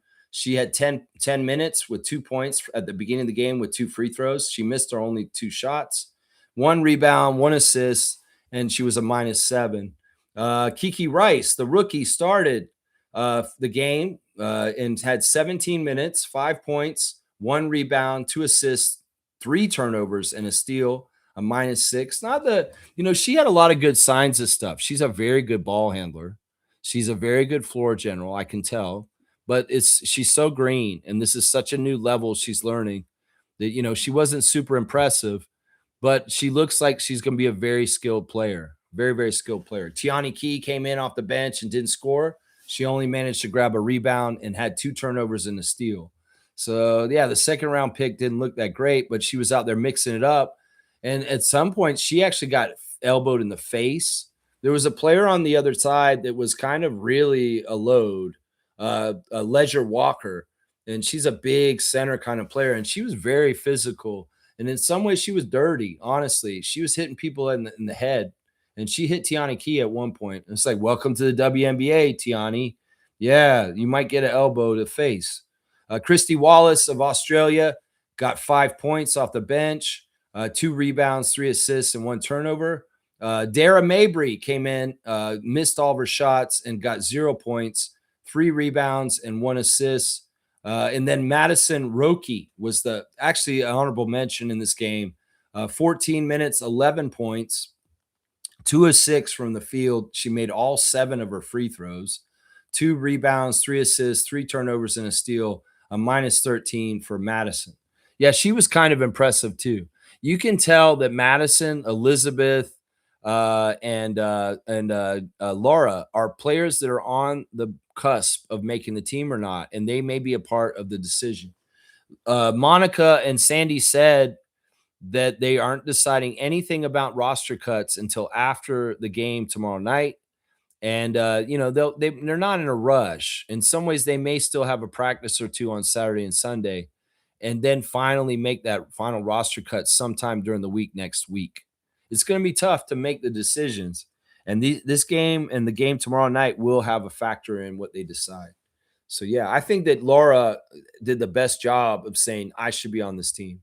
On the other side, we'll give some credit also to Anissa Morrow, who was very strong, 21 points in 23 minutes. And yeah, Marina's girlfriend didn't score a single shot, 0 for 6 for the night for Rivers. Brittany Griner out there with 7 points and 5 rebounds and a block. So she wasn't her super self either. But yeah, the Connecticut Sun are not very good. And in some ways, we played a bad team, but we're a brand new team. And they managed to come back and beat us because they were a little bit more together as a team because they have a history. But yeah, we got a lot to sort out. And Sandy's got a lot to work with here, but also a lot of work to do. And it's tightening up things. It's getting more connected, and it's going to take time. It's going to take gelling. It's going to take time. That's just how it is. We'll do the box scores, team stats real quick. The Tempo shot 40%, and the Connecticut Sun shot 53%. We did beat them at the 3-point line, 11-5, and that a lot of that was Lexi Held and Aaliyah Nye. The free throw line was pretty good. We shot 81% at the free throw line, and they shot 57%. So we won that category. We got out rebounded 35-21. This may be an issue for the Tempo. We need more size. The Eastern Conference in the WNBA is a very sizable teams, and we're going to need more size. It could very well be that Monica needs to go get another center already. Seriously, because we look undersized already coming into this game. 35-21 is the rebounds. Assist to turnover ratio, very bad for the Tempo. 17 assists, 24 turnovers. But that is to be expected with a team of people that just got thrown together and barely know each other. You know what I'm saying? They didn't have a much better outcome. They were 19 assists to 26 turnovers, including turnovers off of 14 steals by the Toronto Tempo. So they're a good team to steal the ball, the Tempo they're showing so far. Let's see. Points in the paint, we got beat bad, 44-28. Yeah, the refs were pretty fair for the most part. I'm going to have to learn. It's all learning curve. The WNBA, the tempo, the refs, everything. I got to learn the landscape and understand it more. But that's my first impressions of the Toronto tempo from their box score last night. Yeah, they looked really good in the middle. They had a good lead. They were winning by double digits, but the Connecticut Sun came back in the fourth and came back and won the game at the end. Yeah, the crowd was fantastic. It was enthusiastic. And, even though they lost, you can tell the competitive spirit of the crowd and having a team to root for is addictive. That people are going to be like, oh, I loved it, man. Even though they lost, I had so much fun. And it was really cool to go and cheer on the Toronto Tempo at Coca-Cola Coliseum last night. Yeah, that's what some people are going to be saying that. You know what? That's what some people are going to be saying that. Yeah. Yeah, let's see. All right, where are we in this chat? Reggie saying this. I respect Draymond Green and his opinion more than those idiots. Yeah, no, not for me. I think he's the same as Shaq, in my opinion. Draymond's the same. Charles, I respect more than Draymond. I respect Charles more than Draymond, but I say Draymond's about the same respect as Shaq. And that's better, I guess, than Kenny, because I don't respect Kenny Smith and what he says. Nako saying this: the Raptors should all be unsatisfied, want to do better. Harden's a goon. Harden's just Harden. Kenny Atkinson gave James Harden a lot of credit last night, and this is kind of a weird thing to give him credit for. He says it doesn't matter if we're winning or losing. James is always so steady with his attitude and how he carries himself. Okay, is that really like on purpose, or is it just that he's a weird, aloof guy with a beard? Come on, Kenny Atkinson. He's giving him credit. It's like he's so level-headed, and he steers us through all controversy with just his level-headed presence and his steadiness. Are you sure that's what that is, Kenny? Are you sure that's what that is? It's hilarious, man. Yeah, no, I agree, Gerald. The Raptors are not satisfied, and they do want to still win. They hate losing, just like Seymour. And they should be pissed, and they should want to win for sure. For sure. I mean, look, the reason why I'm happy with what they're doing, I'm not happy with them losing. No, I want them to do better, and I want them to win still. But I am happy with their season overall. And part of what I try to say about that aspect of it is Raptors fans, be like me. Let's not crash out. Let's not be negative. Let's not be upset about it. Let's see it for the whole big picture and understand this is fantastic, even if we aren't successful in getting past this series with Cleveland. You know what I'm saying? That's kind of what I see it. G saying Tempo didn't play their top players either. Sandy tends to play players still trying out. On Liberty, they would lose all their preseason games because she was giving players a chance. I love this insight from G. He's saying to me that this is par for the course with Brondello and how she's handled preseasons in the past for teams like New York. Okay, well, that's good information, and it makes total sense. I mean, Marina Mabry didn't play last night. Cash Money Mabry, I was hoping she would play. They were saying she could probably, but they held her out.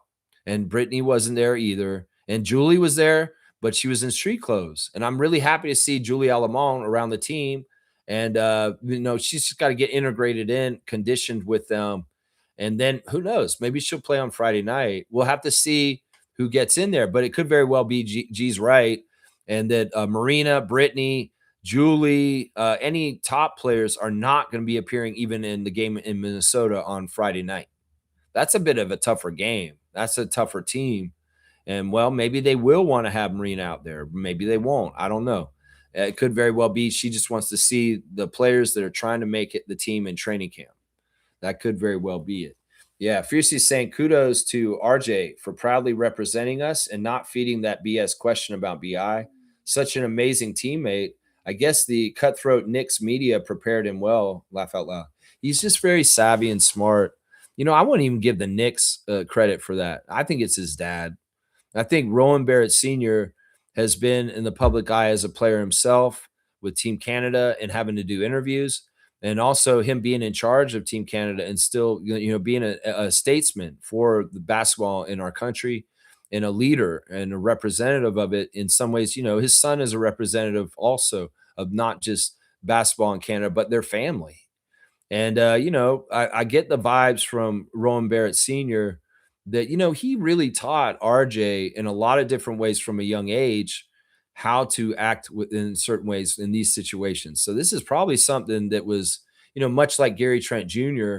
with a father who played in the NBA with Gary Trent Sr. There's stuff that they get taught at a young age that most kids won't get taught because they don't have fathers that were professional players. And I think that the media savviness with RJ Barrett is partly just because, his dad probably said, no, RJ, you can't do that when you go to the interview. You have to say it this way, and you'll be smart to do it this way and learn it this way, so that when you do it in the NBA all the time, it'll be second nature. Okay, Dad, you're probably right. You're probably right, Dad. Yeah, it's that kind of stuff. I give his dad a lot of the credit. Seriously, I would. I would give, but it's true. What you're saying is that the New York media tested him and got him more polished. And boy, that's a rigmarole to go through the press scrum of the New York media. Yeah, yeah, that's for sure what you're saying right there. That's right. That's right. That's right.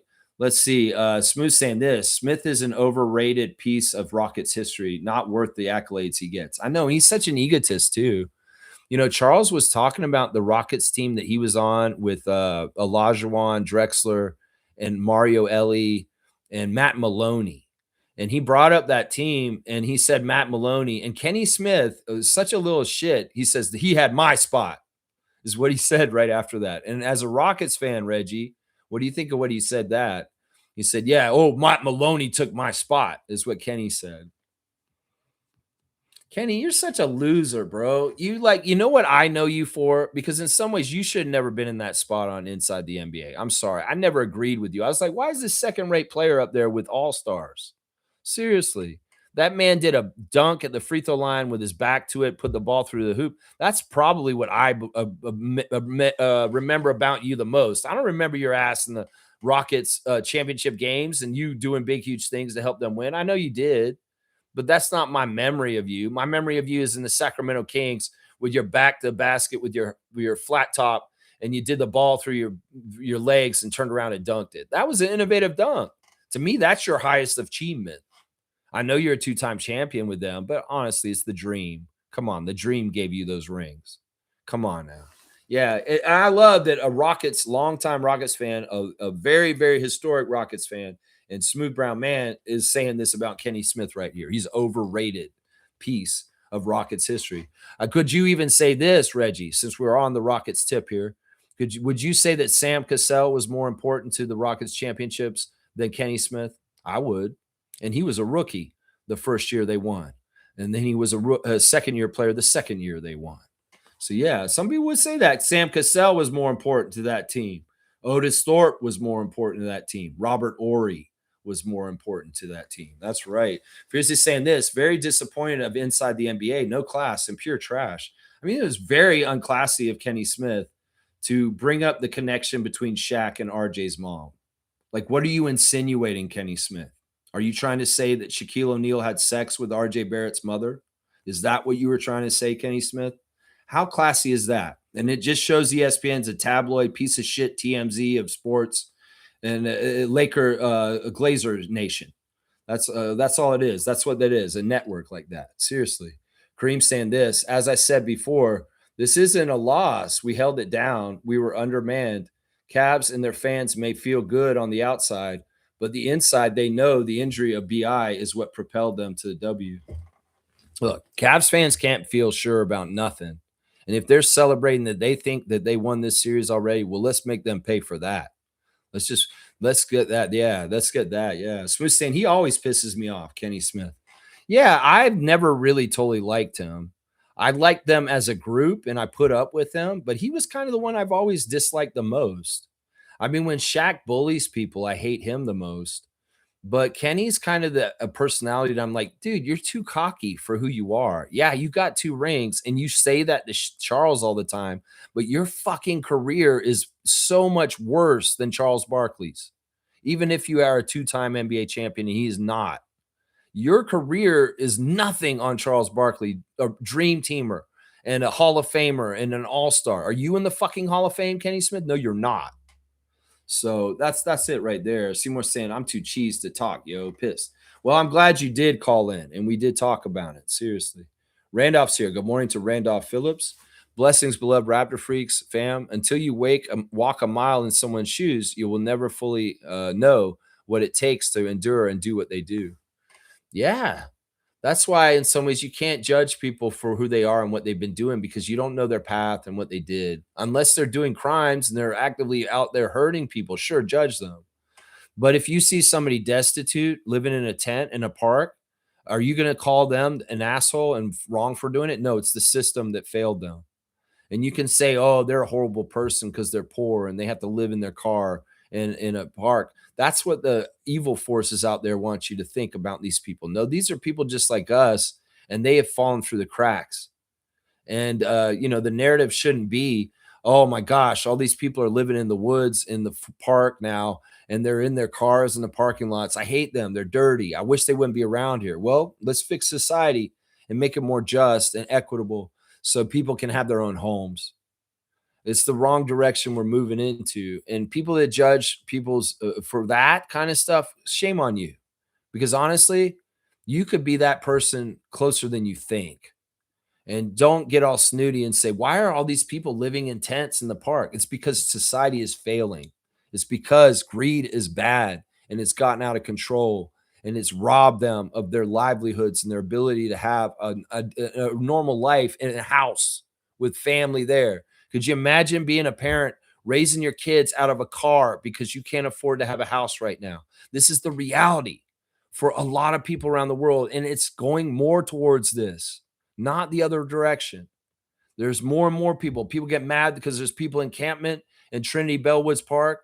People get mad because there's a person living in a tent underneath a tree in the park around your corner from your house. Ask yourself, why is that happening? It's not those people's fault. It's the society's system's fault. It's the powers that be's fault. It's the politics' fault. It's the corporation's fault. It's the rich 1% wealthy's fault. They have hoarded the wealth. And it's to the point where more and more ordinary citizens can't even have a decent house to live in, and they're living out of their cars and they're living in tents in the park. They're not the assholes. They're not the enemies. They're not the people that did this to themselves. Society did this to them. And they tell you to punish them and say, oh, it's their fault, obviously, because their life made it to get to this point. No, you are all susceptible. Everybody could be at that point somehow, some way.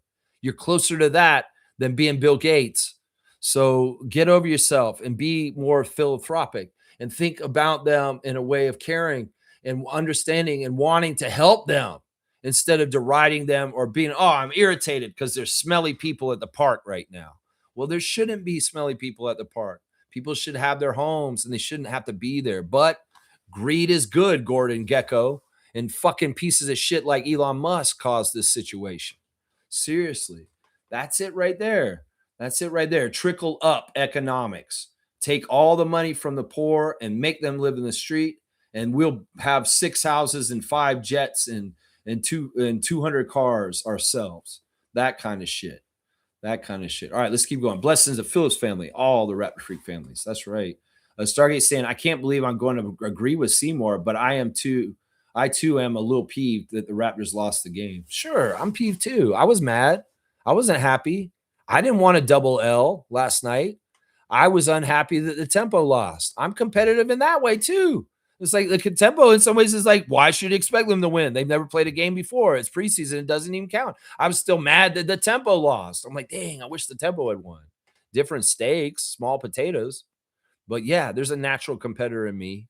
There's a natural competitor in all of us. We want to win. We have Messiah in us. We are going to win. We want to win. We're going to win. Yeah, this is natural. And I'm glad you guys are this way. I'm glad you guys are this way. Trevor's saying, yes, Cleveland fans were booing when we were up big. Some people were using very bad language. Trevor said, oh, you're using bad language over there.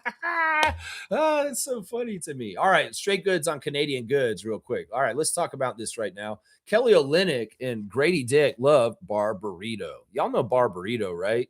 Bar Burrito is a chain here in Canada that is Canadian owned. And it is, you're supporting Canadian industry if you go to Bar Burrito.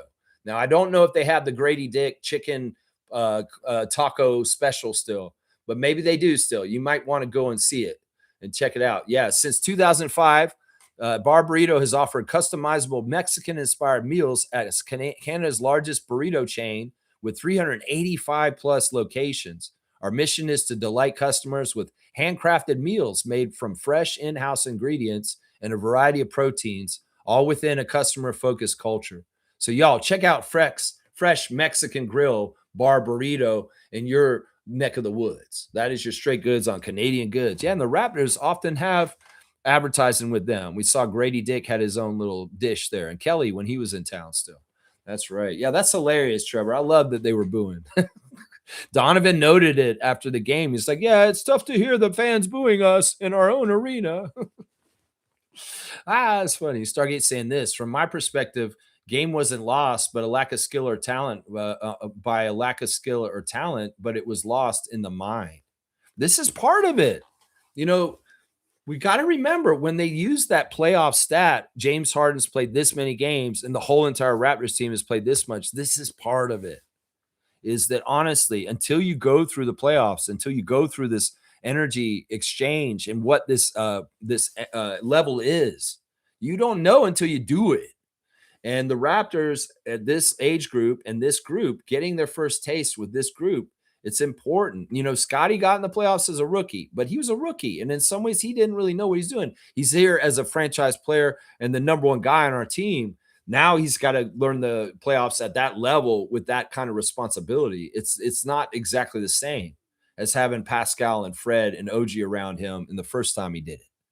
So, you know, there's a learning curve and they're young and they're getting amazing experience right now. Amazing experience. And this is true. You know, we have the ability to beat them. We have the best talent in this matchup. I honestly believe that. And I am looking at James Harden and Donovan Mitchell and saying the Raptors are a better, more talented team overall than that other side. But we're also younger and we're also need the experience. So, yeah, I could say this too. It's like, look, if we're playing at the optimal level with the right experience and knowing what it takes, we can connect the dots and get more W's and win the series. But in some ways, there's still the learning of what it takes and the mental side of it. And this is part of it. But they're learning this. They're learning this. Stargate's right. They are learning this.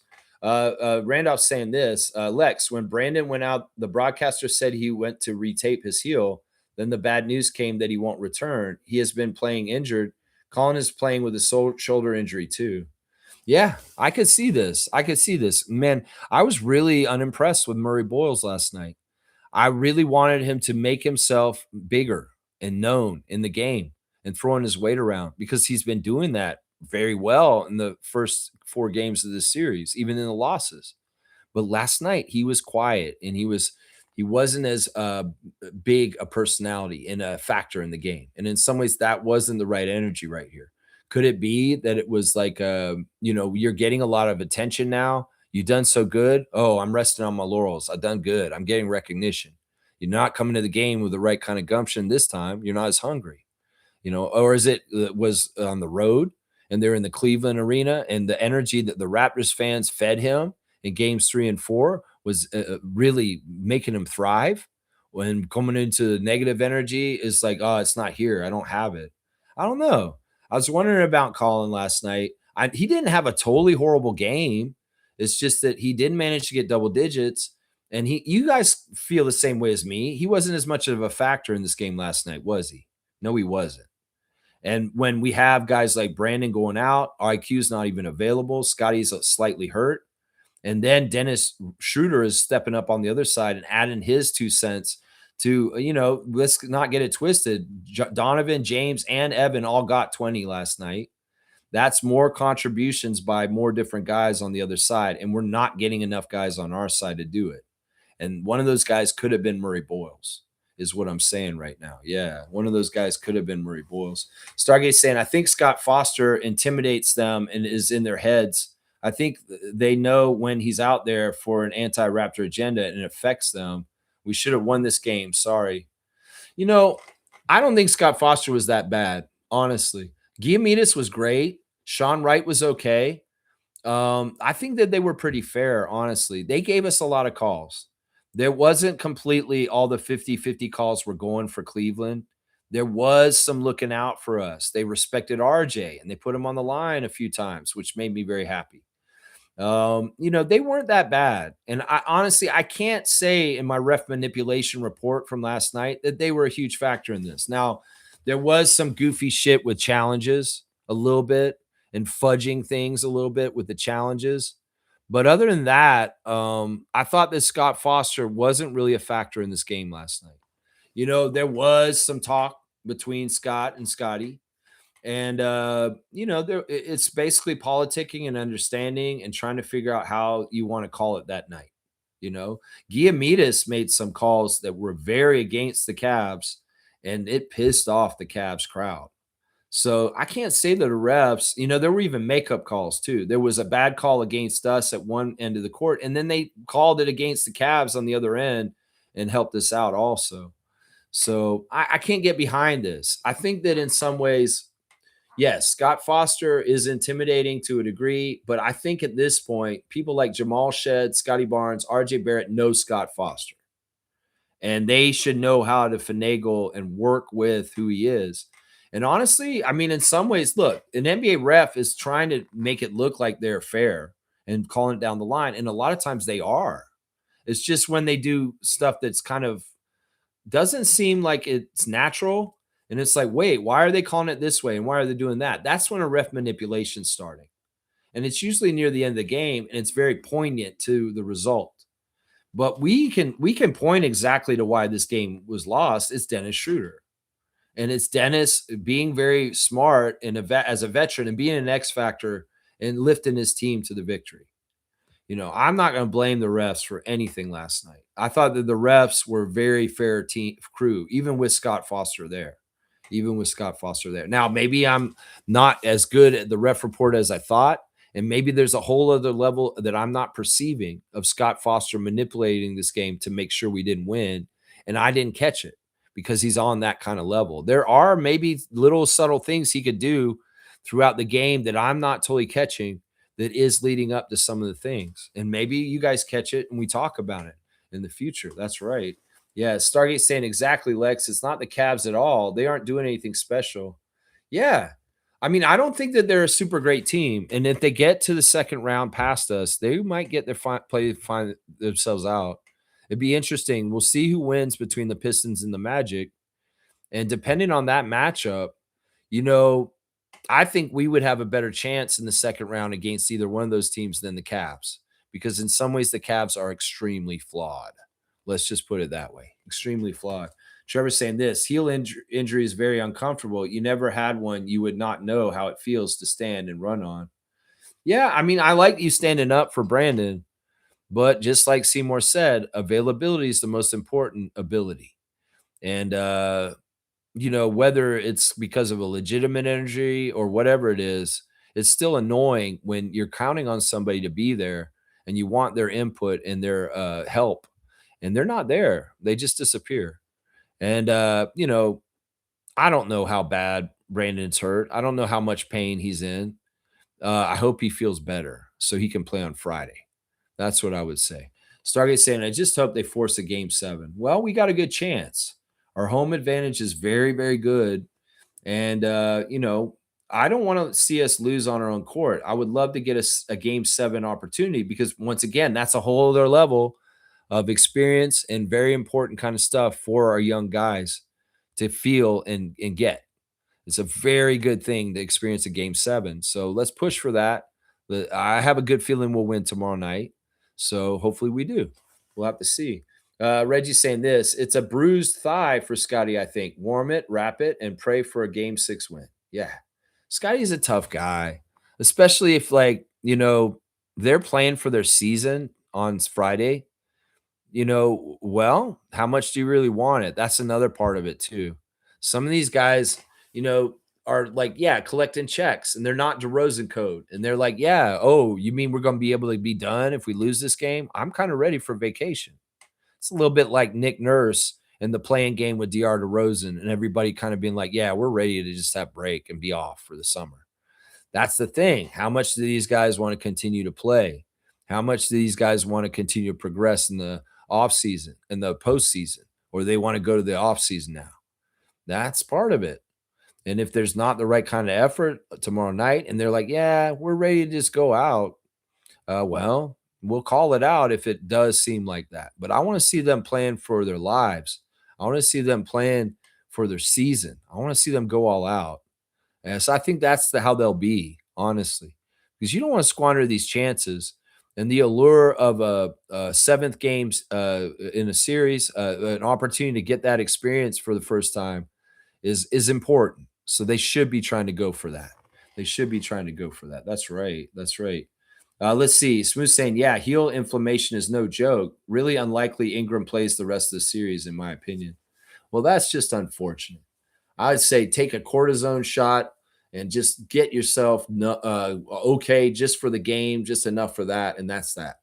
I mean, in some ways, I also said when Brandon was out last night, this may be a blessing in disguise. Because if I learned anything from the New Orleans game and one of the games in this series, he can be a fool's gold. We try and give him the ball to carry us, and he turns the ball over. He misses the shots. They just rim out.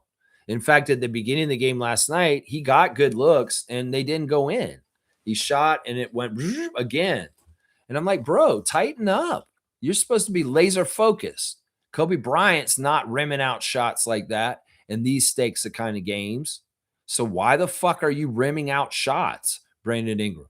Especially if you've got room away from the defenders and they're not grabbing your arms and pushing you, and you're actually getting clean open shots. You should be nailing them like a laser, Brandon Ingram, with the way you play and with all the different talk about you in different ways about this. This is the thing, man. This is the stuff that Seymour and Stargate are caring about. This is the tough time, and we need to see what y'all are made of. And certain guys are thriving in this tough time, and some of y'all are folding. And I don't like that. I don't like that. In some ways, he was already showing the signs that he was a dead end for us on the offense, whether it was a turnover or a missed shot. There, in fact, the last thing that he did on the court before he left was turn the ball over, and then the Cavs came down and tied the game on us all of a sudden. And that was a momentum killer. We had a run. We were doing really well. And then Brandon, he doesn't do anything on the offense. He actually turns the ball over. He gives energy to the other team. And all of a sudden, they're coming back on us. So at a certain point in the game yesterday, when I noticed Brandon wasn't in, I was like, maybe that's a good thing because he might be pulling us down with turnovers and missed shots. You know, I hate saying that. It shouldn't be like that, especially for somebody who's so powerful offensively and really is our number one option. It should not be like this, where I'm actually contemplating, is it actually better for the Raptors to not have Ingram available because of the problems with him turning the ball over or missing shots? Yeah. Smooth saying it sounds crazy, but I think Grady deserves a shot. I don't think that's crazy at all. I don't think that's crazy at all. Honestly, once again, I write this redemption curve story for Grady. You go all season, and then all of a sudden you get to play in Game 6 in Toronto in the first round, and you're a hero like Dennis Schroder. Yeah, that would be quite the storyline for Grady Dick for this season. It's like wipe all the failure of the season away and show in the postseason you're doing this. They did play Jamison quite a bit yesterday, and it was good. We saw a little bit of AJ Lawson too. I wish we had saw more of AJ Lawson, honestly.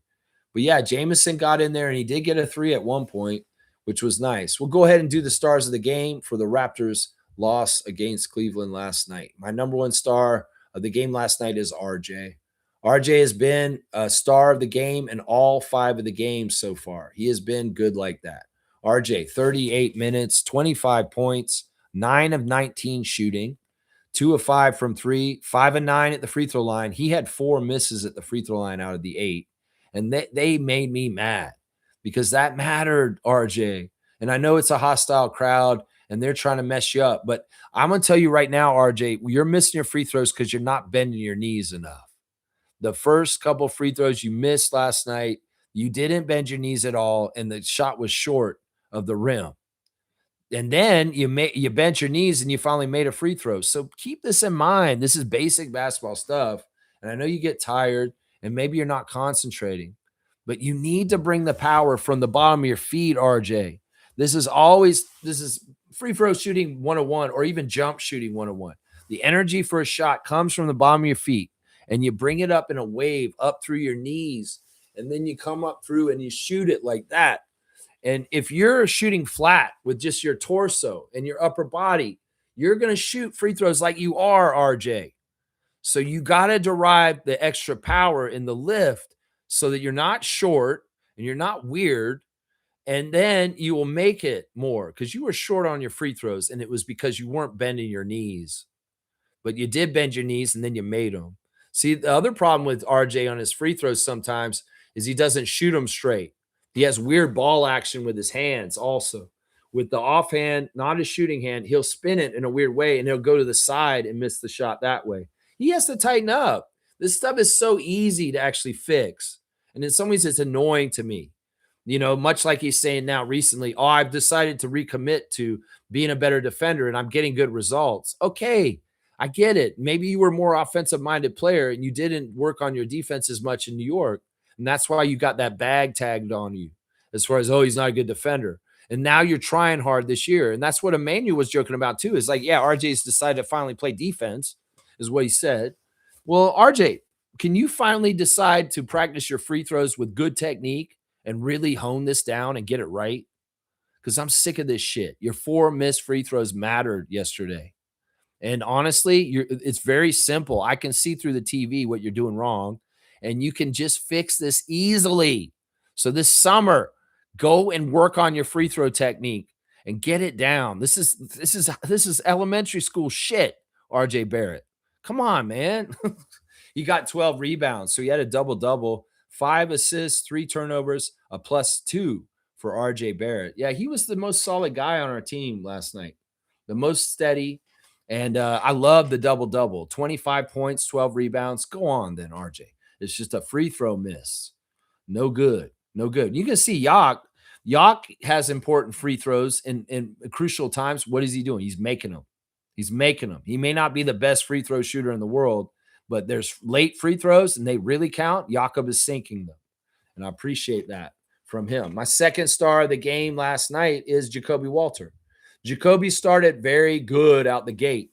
35 minutes, 20 points, 7 of 16 from the field. See, neither one of these guys shot over 50% or at 50%. 6 of 14 from 3. He took a lot of threes last night.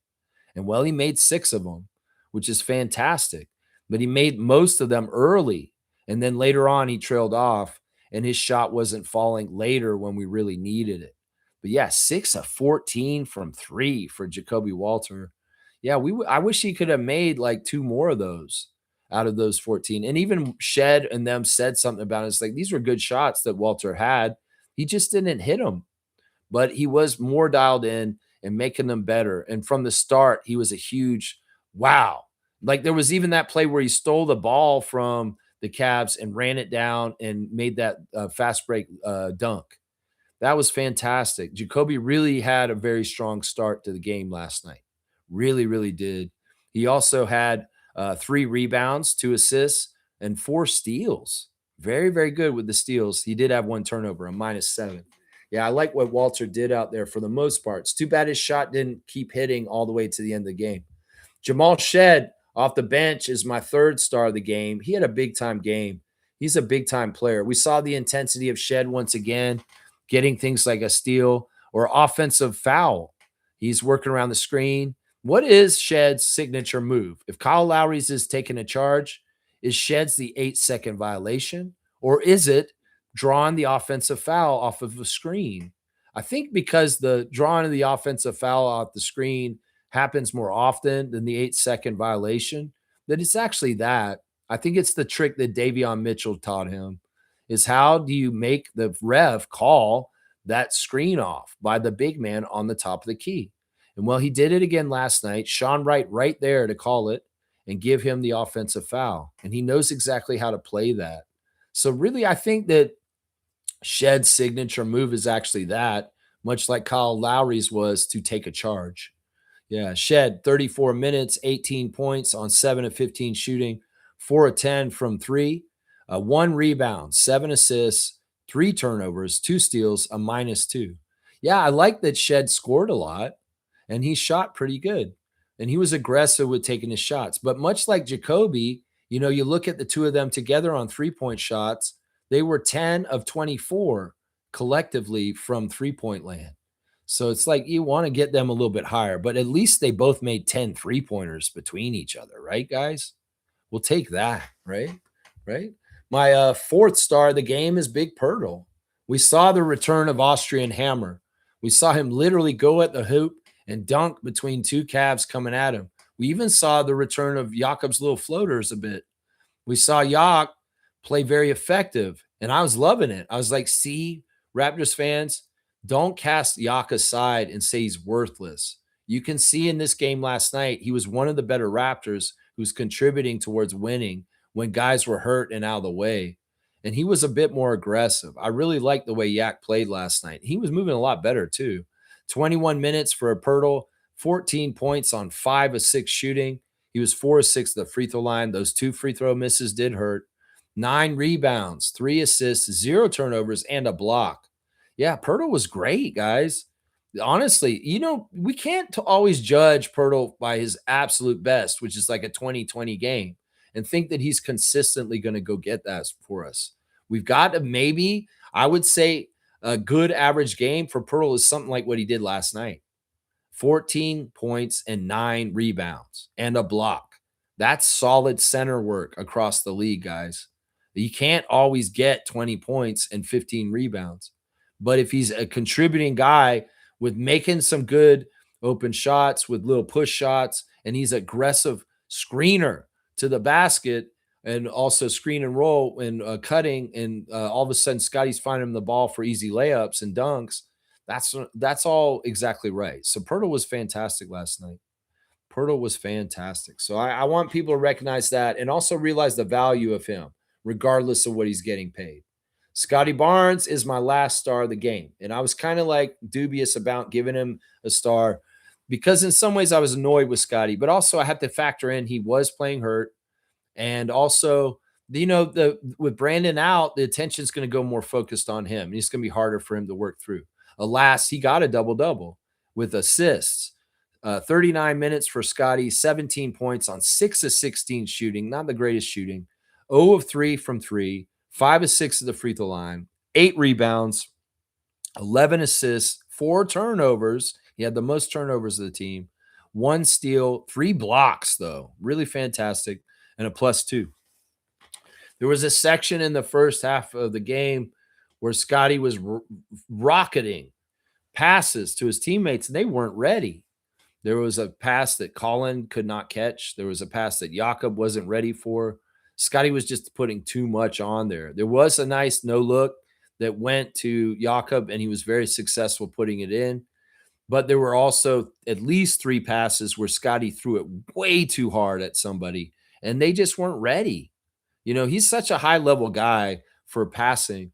This is something the teammates got to be understanding. They used to say this in the Lakers with Magic Johnson. None of y'all can be dozing off or not paying attention at any moment because you have a guy on the court with you that will find you at any moment. And y'all have to be dialed in with where the ball is at all times. These turnovers that happened with Scott trying to pass to his teammates were a combination of Scott throwing it a little too zippy and hard, but he's amped up and he wants to make sure the pass goes through there, but also a combination of these guys not being ready or not paying attention. You guys got to learn this, and this is something we got to drill into them more this summer. Scotty's like that. He may do a no-look pass. He may try and drop it off to you at the most surprising time, and you cannot be not ready. You have to be ready at all times for that pass to come, Colin Murray-Boyles. You can't be, taking a ball upside your head because Scotty threw it to you and you weren't ready. So there was a little bit of disconnection with Scotty and his very difficult, fast rocket passes that he was throwing to people in the first half. So yeah, that's a combination of both faults. In some ways, I would say, Scotty, you got to put less on it. That's crazy how hard you threw the ball. But also at the same time, be more aware, teammates, and ready to catch it when he does throw it. Scotty wanted to do the whole thing where he attacks the rim and he does all that. We did see some of his Giannis dribble up the court, attack them, and scare the hell out of them. There were a lot of times where he was getting a good mismatch with Merrill or Strus or somebody like that on him. But the Cavs were doing a good job of shadowing and bringing a second person just to kind of make it harder for Scott to just take that mismatch and just bully it. That's something that they need to go straight for the jugular on. If he has Sam Merrill on him, he needs to go and score on him immediately. That's just the pure facts right there. Going over the rest of them, Brandon, 11 minutes, 1 point, 0 for 2 from the field. He made a free throw. That's it. 1 rebound, 2 assists, 1 turnover, 1 block. He's active. He's trying to do stuff. But also at the same time, when Brandon's getting the ball, he has no plan for what to do with it. And that's a huge red flag and a problem, because most high-level scorers in this league are just biting at the chomp, and they're ready, and they know exactly the motion they're going to go into and what they're going to do to take the defense apart to be successful. But Brandon, at times, seems like he has no fucking idea what he's going to do next. And it's like he's on autopilot, but he's not really consciously thinking with his brain about, this is the spot I should try and dribble to, like Kobe Bryant, and elevate and make the shot. In some ways, he's like, he doesn't have anything with purpose or intent. And that's a problem. I see it, Brandon. You're out there playing with a headless chicken. You're not a headless chicken. You are a smart man who understands basketball inherently. So why aren't you using your brain out there, Brandon, when you get your offensive touches? You should be dissecting them just like a kid in a biology class with a frog. You should be dissecting their defense and taking it apart and understanding exactly what to do and where to go and how to beat them. But it seems like you don't know what to do. You get the ball and you're like, what am I doing? Oh, no. And you're not going into your motion. You don't have anything in mind. You don't have anything premeditated about how you can get your next score. The greats always had this. Larry Bird would call it out to his opponents. I'm going to be going left, and I'll be over there making a 3. I'll tell you 10 seconds before. Okay, Larry. And then he'd go do it. Michael Jordan could tell people what he was going to do before he did it. Kobe Bryant did too. He could say, yeah, I'm going to do this, and you can't do a damn thing about it. So Brandon Ingram, where's this in you, bro? Where you can say, I'm going to do this, and you can't do a damn thing about it because you're that talented. You are that kind of offensive player. So where is that? Where is that? I'm just wondering, man. I'm just wondering. Yeah. Off the bench, Sandro Mamu was solid. He gets an honorable mention. 15 minutes, 10 points, 3 of 9 shooting, 2 of 5 from 3, made both his free throws, 3 rebounds and a block for Sandro Mamukelashvili. He was giving us some production in the absence of some of these guys falling out and not being around. Jamison Battle, 19 minutes, 7 points, 3 of 5 from the field. He made his only 3-point attempt. Would love to see him take more of those.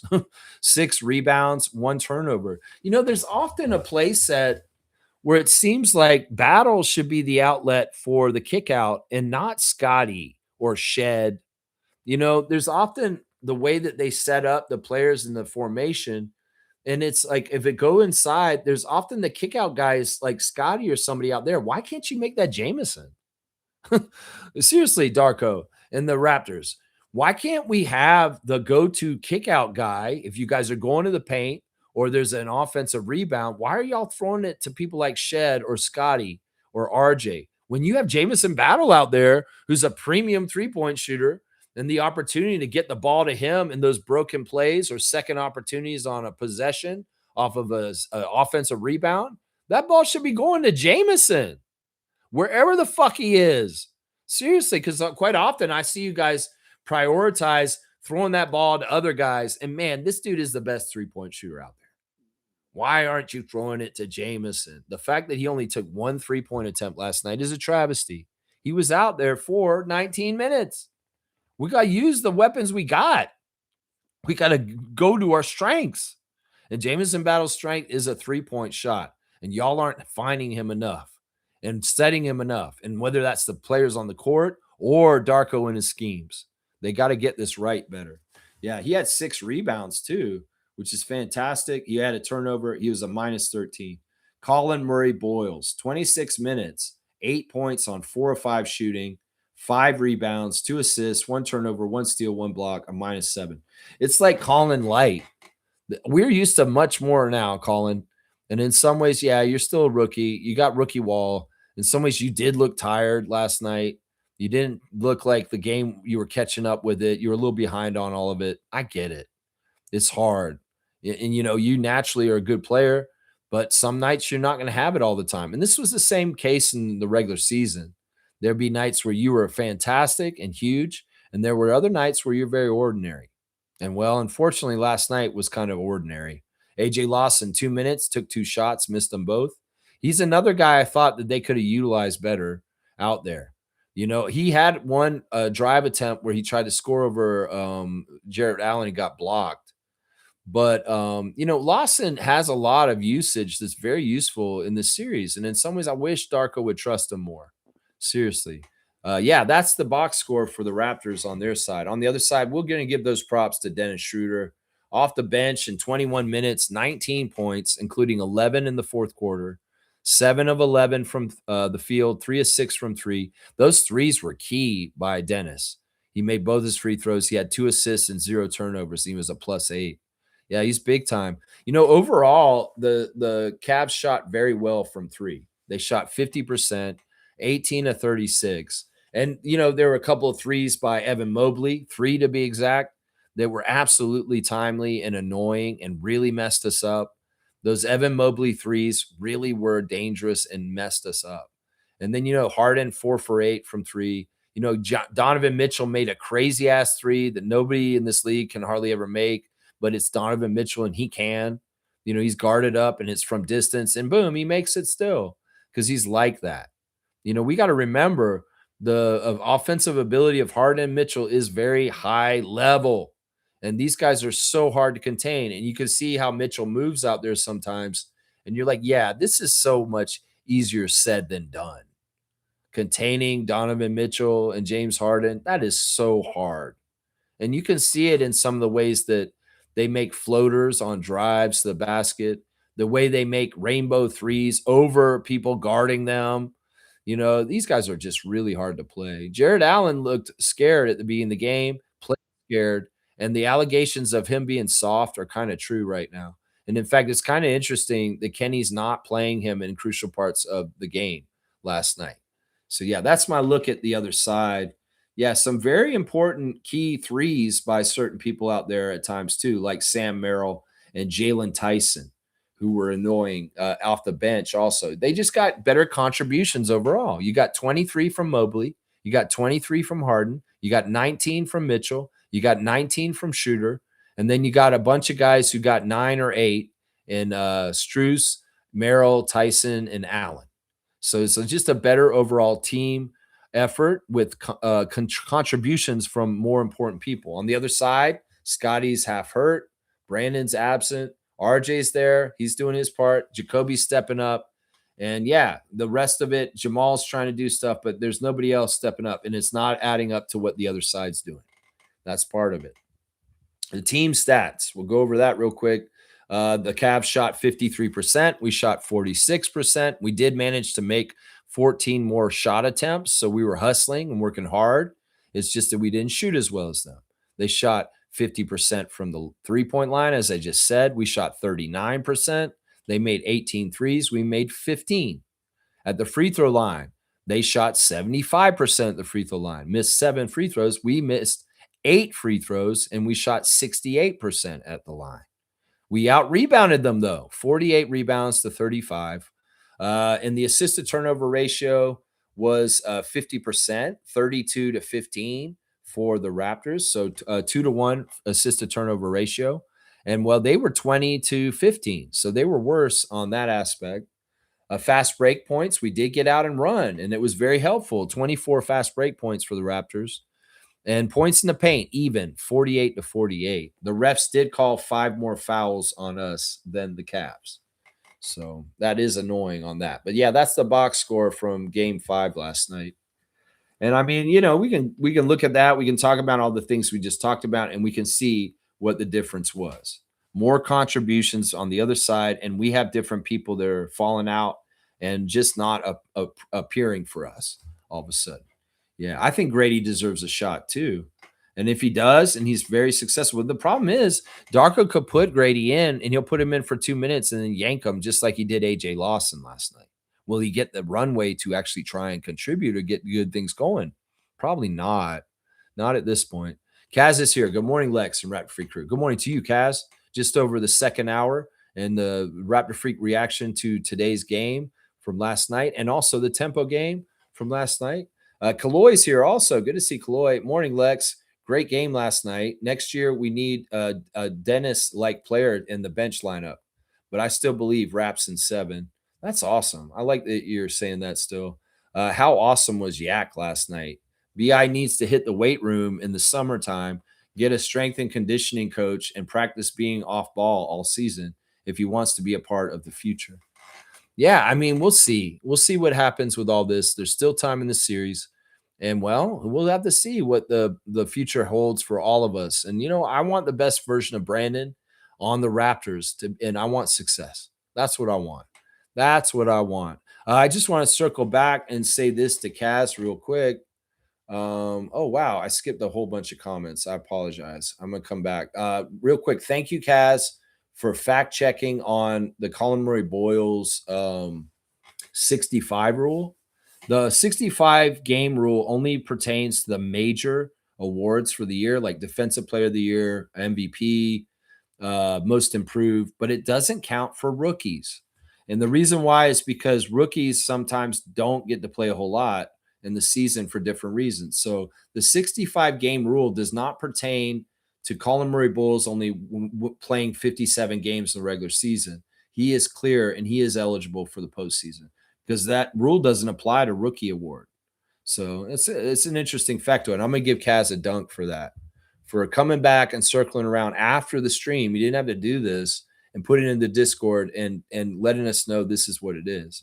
So yes, 39 points for Kaz on the dunk chart right there. Yeah, let's see. Dennis was the adjustment. Yeah.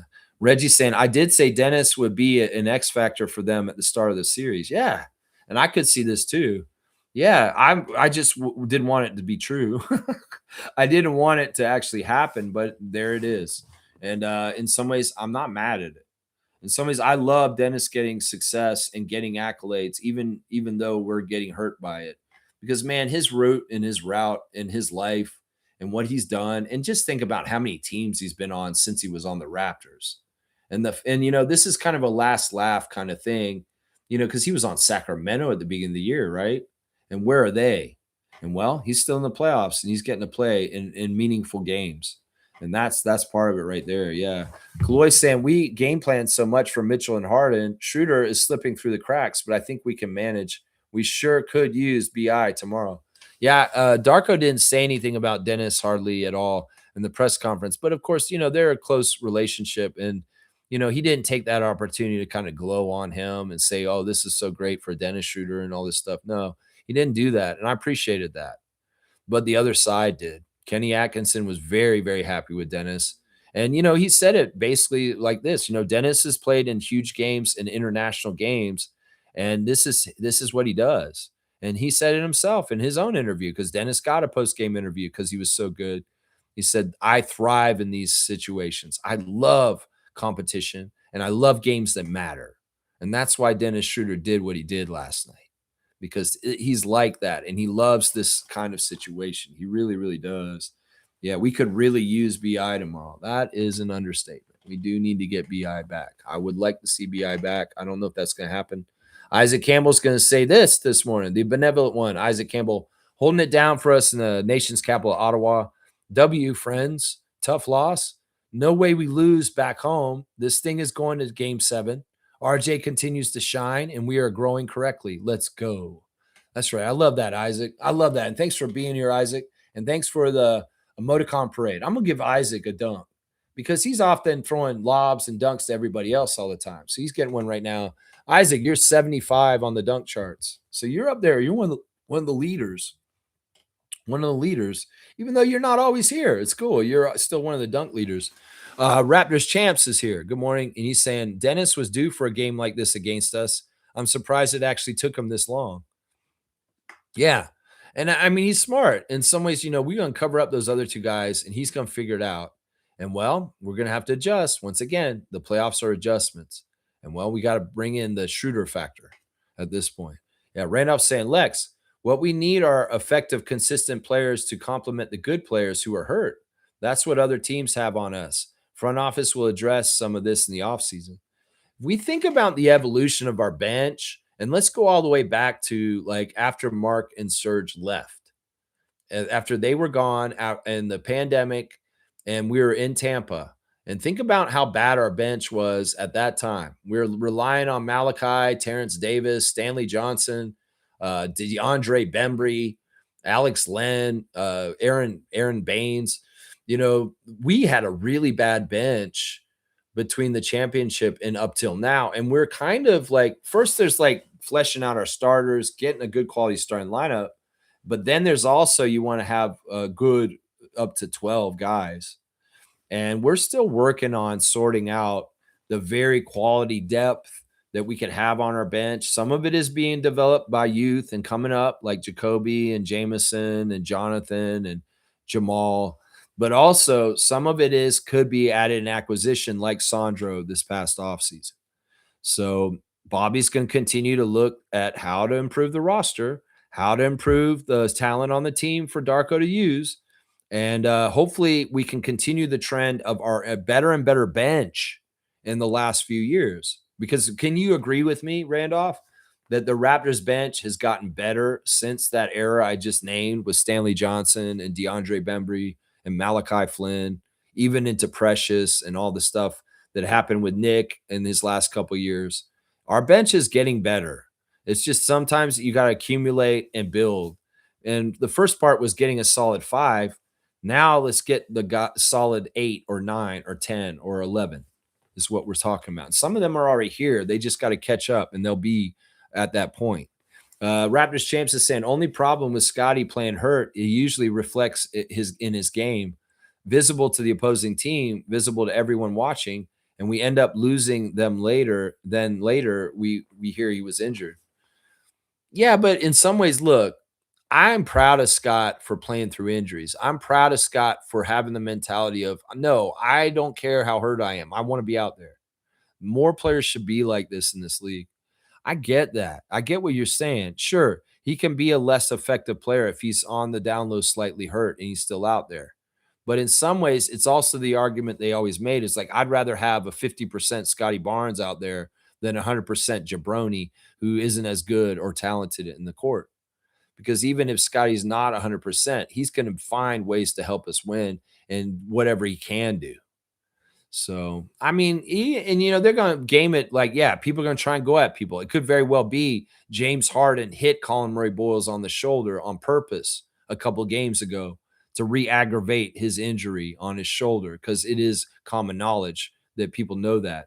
It's kind of weird because, we have a manual on our injury report, and it's kind of known some of the injuries we've got just from earlier in the season. The Cavs have a totally clean injury report. And if they have nicks and bruises and bumps and all kinds of stuff they're going through right now, nobody knows about it. Maybe the Raptors do because they have intel or they're paying attention or they can tell from watching or talking. But on ESPN, they've covered up everything about them. And who knows exactly what the nagging injuries are for Mobley, Allen, and Harden and Mitchell. But, some of the nagging injuries for the Raptors may be a little bit more well-known publicly right now. We'll have to see how game 6 goes tomorrow. That's right. Kaloy saying we are not open. We got open shots in the 4th. That's all we can ask. Like, live by the results. That's part of it too, is we didn't close the game out and execute at the times when we needed to. And Dennis took over and he executed and he pulled his team ahead. It wasn't Harden. It wasn't Mitchell. It wasn't any of them. It was Dennis. Dennis pushed them ahead of us and got them the lead to win. And that's something he's done for Team Germany a lot in recent years. Trust me. Yeah, Kaloy's saying, can we talk about the horrible officiating last night? What about them? Scott Foster has a reputation. I don't feel like it was that horrible. I feel like they had hometown crowd calls for the Cavs, but that's to be expected.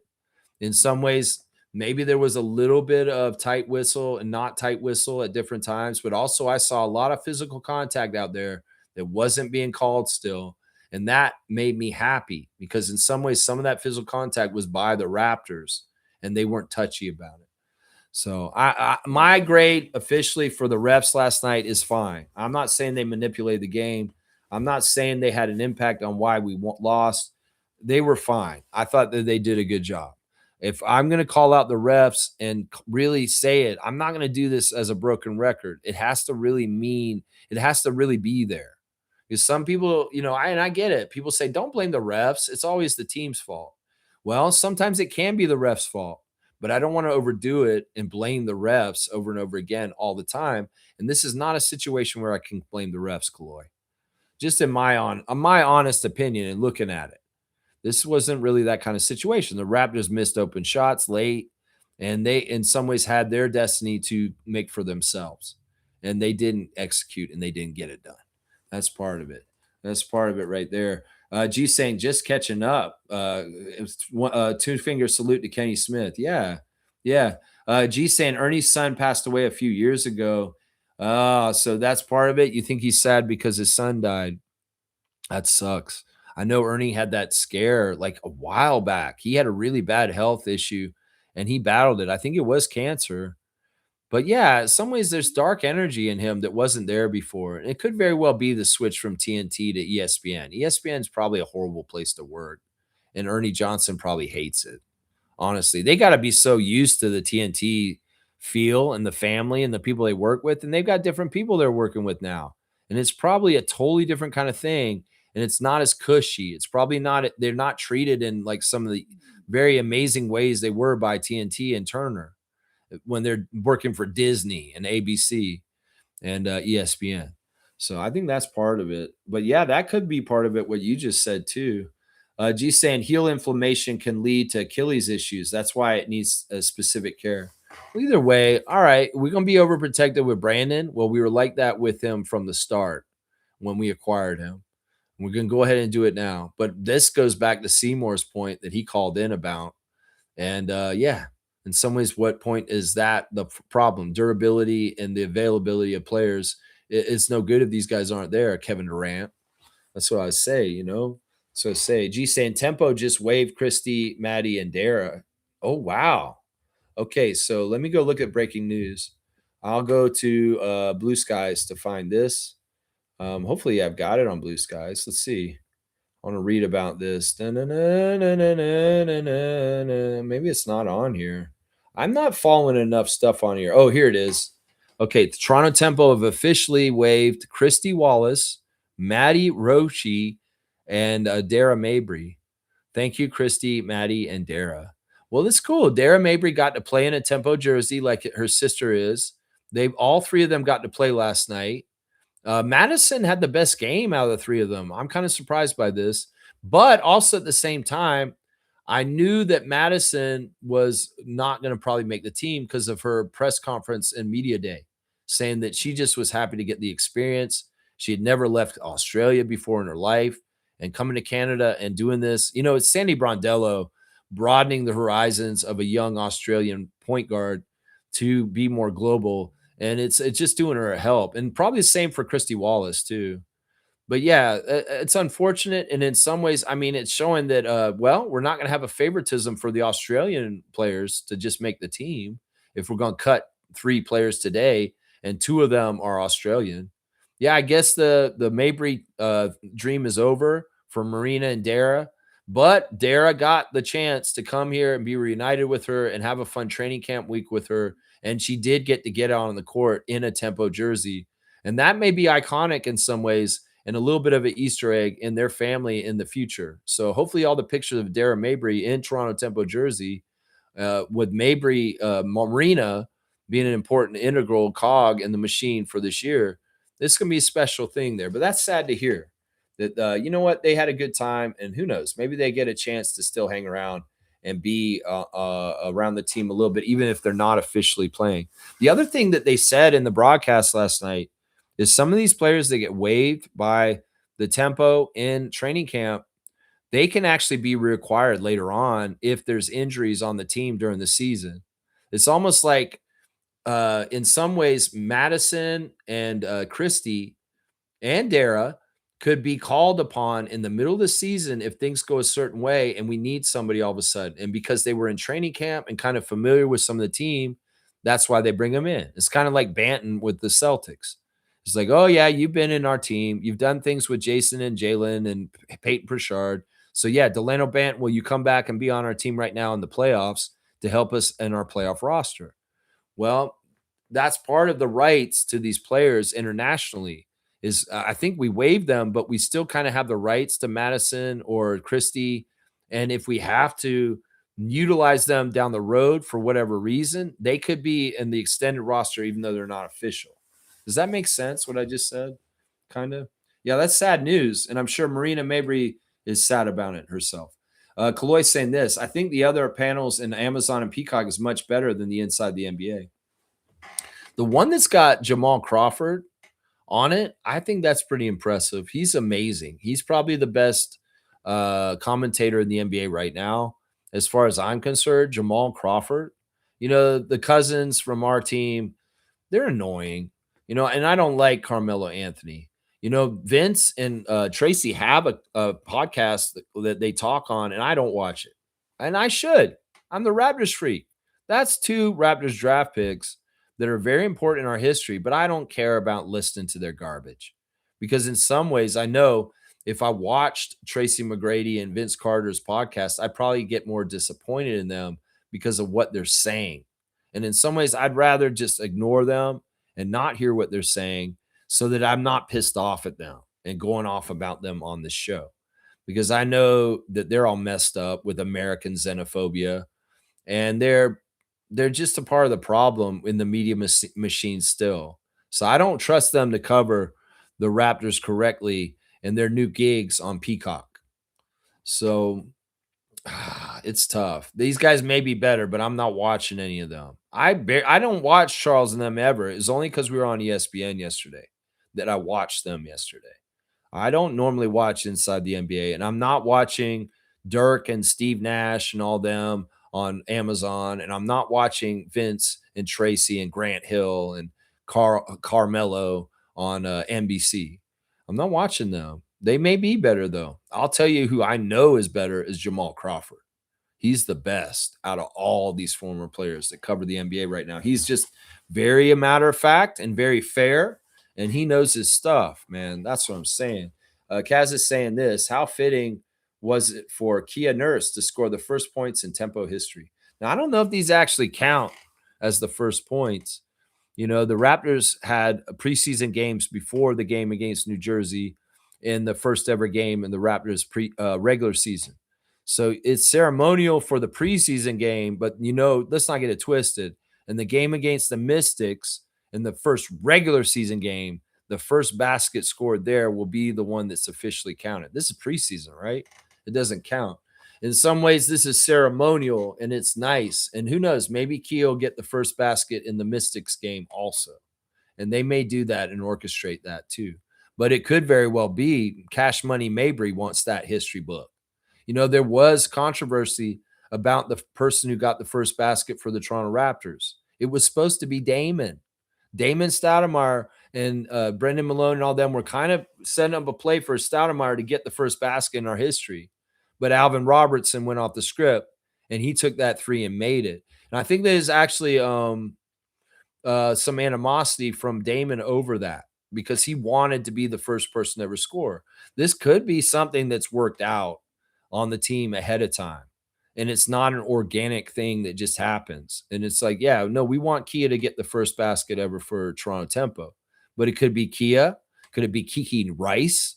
Could it be Marina Mabry? Could it be Brittany Sykes? I don't know. We're going to have to see who gets the first basket for the Tempo in the regular season. And is somebody going to do an Alvin Robertson? Maybe Lexi Hell to come in there and just bomb a 3 right off the start and do an Alvin Robertson to somebody else. We'll have to see. The regular season one will be. We'll have to see who it is.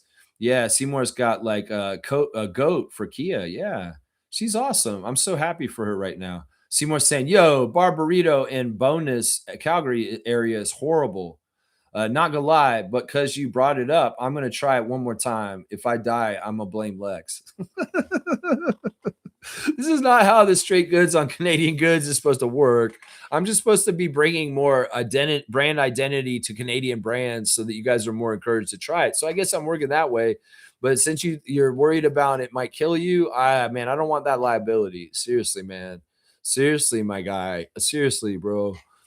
Maybe don't go to that location. It's like any franchise kind of restaurant. There's bad locations and good locations. It's like that Subway's good, but that Subway's garbage. That pizza is a fantastic pizza. Whoa, that's a shady pizza. We know this is true in all things. Swiss Chalet, Harvey's, it's all the same. A&W. There's going to be different good franchises and bad ones. So maybe seek out a different Barbarito and you'll be all right. Check the posting on the outside in the health check. If it's green, you're good, right? Kaloy saying, I'm sad that Grady will lose all of his endorsements. I doubt that will happen. He's just so endorsable, and then why are you worried about that for him? He's probably got this contract with Gillette that's like 5-6 years. It's not like Gillette's going to drop him, you know. Grady is looking like he has a bit of facial hair on the face right now, but it's hard to tell because he has that light hair that kind of blends in. You can't really tell, but I think he's got a mustache right now. I think he does. Yeah, I think he does. My man, Gillette might be like, Grady, you need to shave. You got to make us look good. You have to look well groomed all the time. You're a Gillette spokesperson. You better look good, Grady. Shave that scruff off your upper lip. Yeah, what is that? Is that even a mustache, Grady? What is that? Raptors Champs is saying this. Colin plays well off Barnes, and when Barnes slowed down, he did. There's some truth to this. I can see this too. It's kind of like Scotty can be a catalyst to get Colin going too because he encourages him. He's like, let's go both do this. Yeah, there may be some truth to this. This makes sense. Superfan Mo's in the house. Good to see Monique. Good morning, Raptor Free crew. Must win game 6. Mo, I'm sorry I didn't text you back last night. I saw your messages, but I had a super hectic night last night. We're doing double duty, watching both games. And I also have my parents here right now. So I was watching the game with my dad last night and very much interacting with him a lot during it. So I couldn't juggle all the balls. That's why I wasn't in Discord with you guys. And that's why I wasn't really answering my texts because I'm trying to watch the Raptors. I'm trying to watch the tempo and my dad's here and I'm trying to talk to him at the same time. So I apologize. I don't want you to think I was ignoring you. It's just that I had too much going on in my head and I could not take the time to look down at the phone and text you because I had to watch the Raptors. And if I wasn't watching the Raptors, I was watching the tempo. But yeah, know that I saw your messages and I was encouraged. I was happy to see your messages. But also at the same time, I'm like, I'm sorry, I can't text you back. I'm just really focused and I'm in on the games right now. Yeah, Paul B's here. Good to see Paul B checking in from Wisconsin, a Raptor freak that lives in Wisconsin. That's right, Raptors in 7. That's the right attitude, Paul B. You know what? I'm going to give Paul B a dunk. We don't see Paul B all the time. I'm going to give Paul B a dunk for coming in and saying Raptors in 7. I love it. It's his first dunk of the year. He's got a notorious BI3. There you go. There you go, Paul B. Always wishing the best for Paul and his family. Always wishing the best for them. And thank you once again for the work you've done for me in the past. I really appreciate it, Paul. Fiercely saying Raptors in 7 too. I like that. Kaloy's saying Raptors in 7. I like that. He's also saying how awesome was Yak last night. I know. And that shouldn't go overlooked. Listen, the players are going to have ups and downs. This is basketball. Emmanuel, Jacoby, everybody's going to go through ups and downs. If you're a consistent every night superstar like SGA, that's why you're a superstar. And, that's the whole thing, partly that inside the NBA guys were talking about last night is to be a superstar, you have to consistently show up and have a certain production every night that your team counts on. And well, Scotty needs to get closer to that. He's near it. He's very consistent right now. But in some ways, he can be even more. RJ's really on that tip too, where he's giving us a consistent night in, night out. This is a level of what you're going to get from RJ Barrett. This is what you could get from Scotty Barnes. So, people like Colin Murray-Boyles, Brandon Ingram, Emmanuel Quickly, these are guys who could, if they could find consistency in their game, Jacoby Walter, that, they could really help us in the long run. But this is what separates the top superstars in the league from the kind of superstars. Consistently being there every night, putting in your 20 and your 10 and whichever side of rebounds or assists you do. And you're there every night. That's right. That's right. Yak, he has his ups and downs, and he had a good game last night. And Raptors fans need to remember the value of Yak every once in a while so that they understand, yeah, this is why we're paying the money. This is why he's essential to our team. This is why we like having him on our team, if you forgot, Kaloy saying BI needs to hit the weight room in the summertime, get a strength and conditioning coach, and practice being off ball all season if he wants to be a part of the future. We'll just have to see.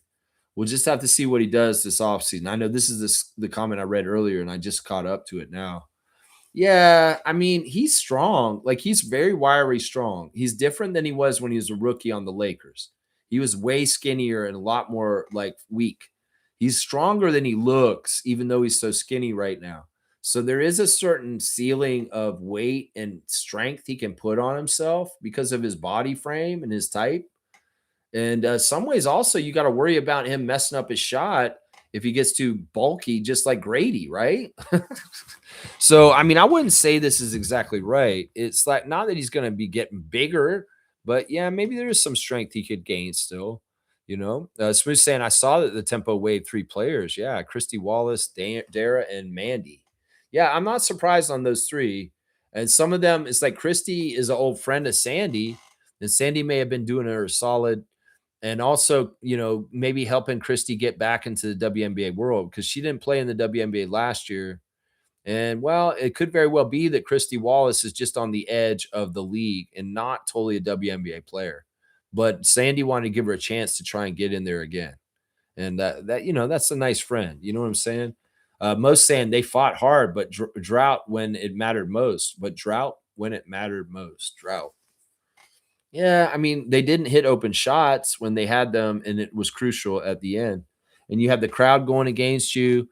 They had the right lead at a certain point where I was saying if they can hold this lead, they will be avoiding ref manipulation. But then it flipped, and they were down, and they had to make up the margin, kind of like in the last game where they did make up the margin on Sunday in game 4, the 8-point margin. But this time you're on the road. And the refs may not necessarily want you to make up that margin also. And you're not making the shots to do it yourself anyway. It's kind of what happened. Smooth saying, I just want a game 7. Just get to game 7. Well, crowd, do your job tomorrow. I wish I was going to the game. In some ways, I feel guilty because I don't have the money or the funds or the plans to go to the game. But it's just so last second. And, I'm not made of money. This is expensive to go to these games. And I wish I could be there for them. And I don't want to feel any guilt about it. I just hope they win. Because if they just win, then it'll be all right. You know what I'm saying? Yeah, and I'm not made of money. It's like I wish I could go to every game, but I'm not Nat Bhatia. Let's see. Randolph saying, Lex, don't make the same mistake downplaying in Brandon's injury like you did with IQs.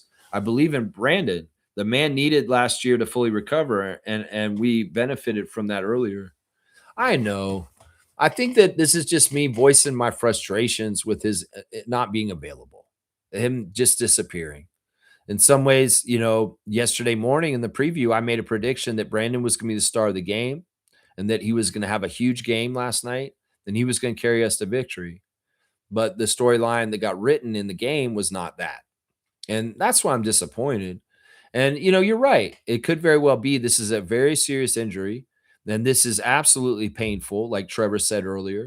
And that, this is absolutely legit. The exact decisions by Dr. Alex Silver and what they're doing with Brandon Ingram right now. So, yeah, I know. It's just disappointing. Let's just put it that way. And, Scotty, he often will get hurt in the middle of games, and he's just coming back. He's coming back. And once again, part of my mentality is the old 80s mentality that dudes played with broken bones in the playoffs. And that may not have been the right thing to do. With sports science now, we know that's not right. But in some ways, it's like, how much do you want it? How much do you really want to win? Kyle Lowry played through a lot of pain in 2019 to help us get that trophy over my shoulder right there. So, I mean, in some ways, you're right. I don't have proprietary inside knowledge privately of Brandon and what's happening with his heel. And I should give him the benefit of the doubt. You're right. You're right. Fiercely saying this. Wow, Tempo acted quick. Best of luck to those ladies. I'm surprised by this. And I would say, I think that this is to get more room for people that they are more serious about having on the team for Friday. You know, they saw them. Madison was fantastic yesterday, honestly, in a lot of ways. Christy was okay. And Dara didn't do anything. She missed all of her shots, but she did get run and she did get go out there. But I guess they're just trying to make some of the tough decisions early. And well, in some ways, it's nice that Laura was not cut.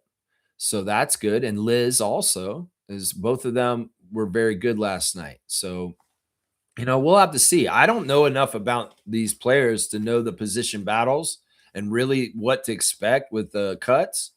So, to me, cutting 3 players and there's still a game for preseason on Friday means they're going to be looking at the higher end players in this game, along with the fringe players that are still trying to make the team. So, I would expect maybe Marina Mabry's going to play in Minnesota on Friday because they're going to need people out there, right? That's right. Seymour saying BI is a tremendous talent, and we definitely need him. But when the bright lights come on, dude goes ghost. That's what I'm saying. It's one thing. There's so many high-level players at this point that are fool's gold, whether it's James Harden, Donovan Mitchell, Kevin Durant. These are all guys that fade when the time you need them the most is happening. Even you could say Kawhi Leonard is like that at this point in his Clippers years since Toronto. Is that he's gone. He's not there for his team when they need him the most. Clippers didn't even make the postseason. So it's like, this is the kind of stuff. It's like these guys are advertised as the high level Hall of Fame talents in the league, but in some ways they're just show and there's no substance. They're sizzle. They're not steak. And steak is Michael Jordan. Steak is Kobe Bryant. Steak is Tim Duncan. And sizzle can be James Harden, Kevin Durant, and players that just kind of disappear and they're not there. And I don't say where Brandon is because the jury's still out. But fool's gold and this kind of stuff, that's what I'm saying, man. That's what I'm saying. The dark horse, okay? G's saying Halliburton had an injured calf, which turned into a season-ending injury. Certain injuries need more care than others, even if they seem minor. Yeah, I like that y'all are standing up for Ingram and saying, you know what, this heel injury could become this. And this is true with Emmanuel. Emmanuel's plantar fasciitis led to his hamstring injury.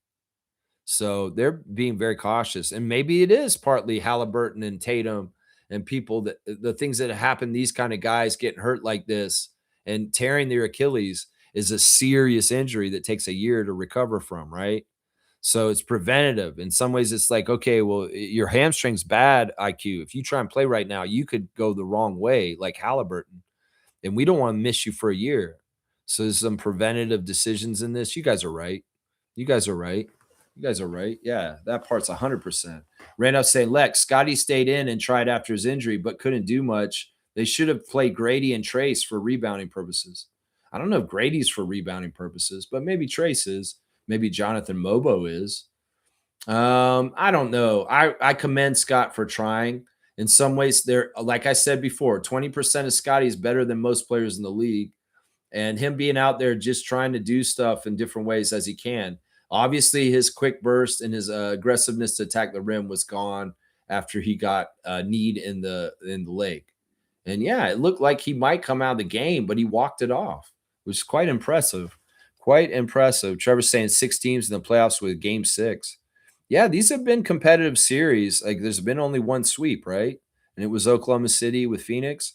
Every other series has had both teams win, right?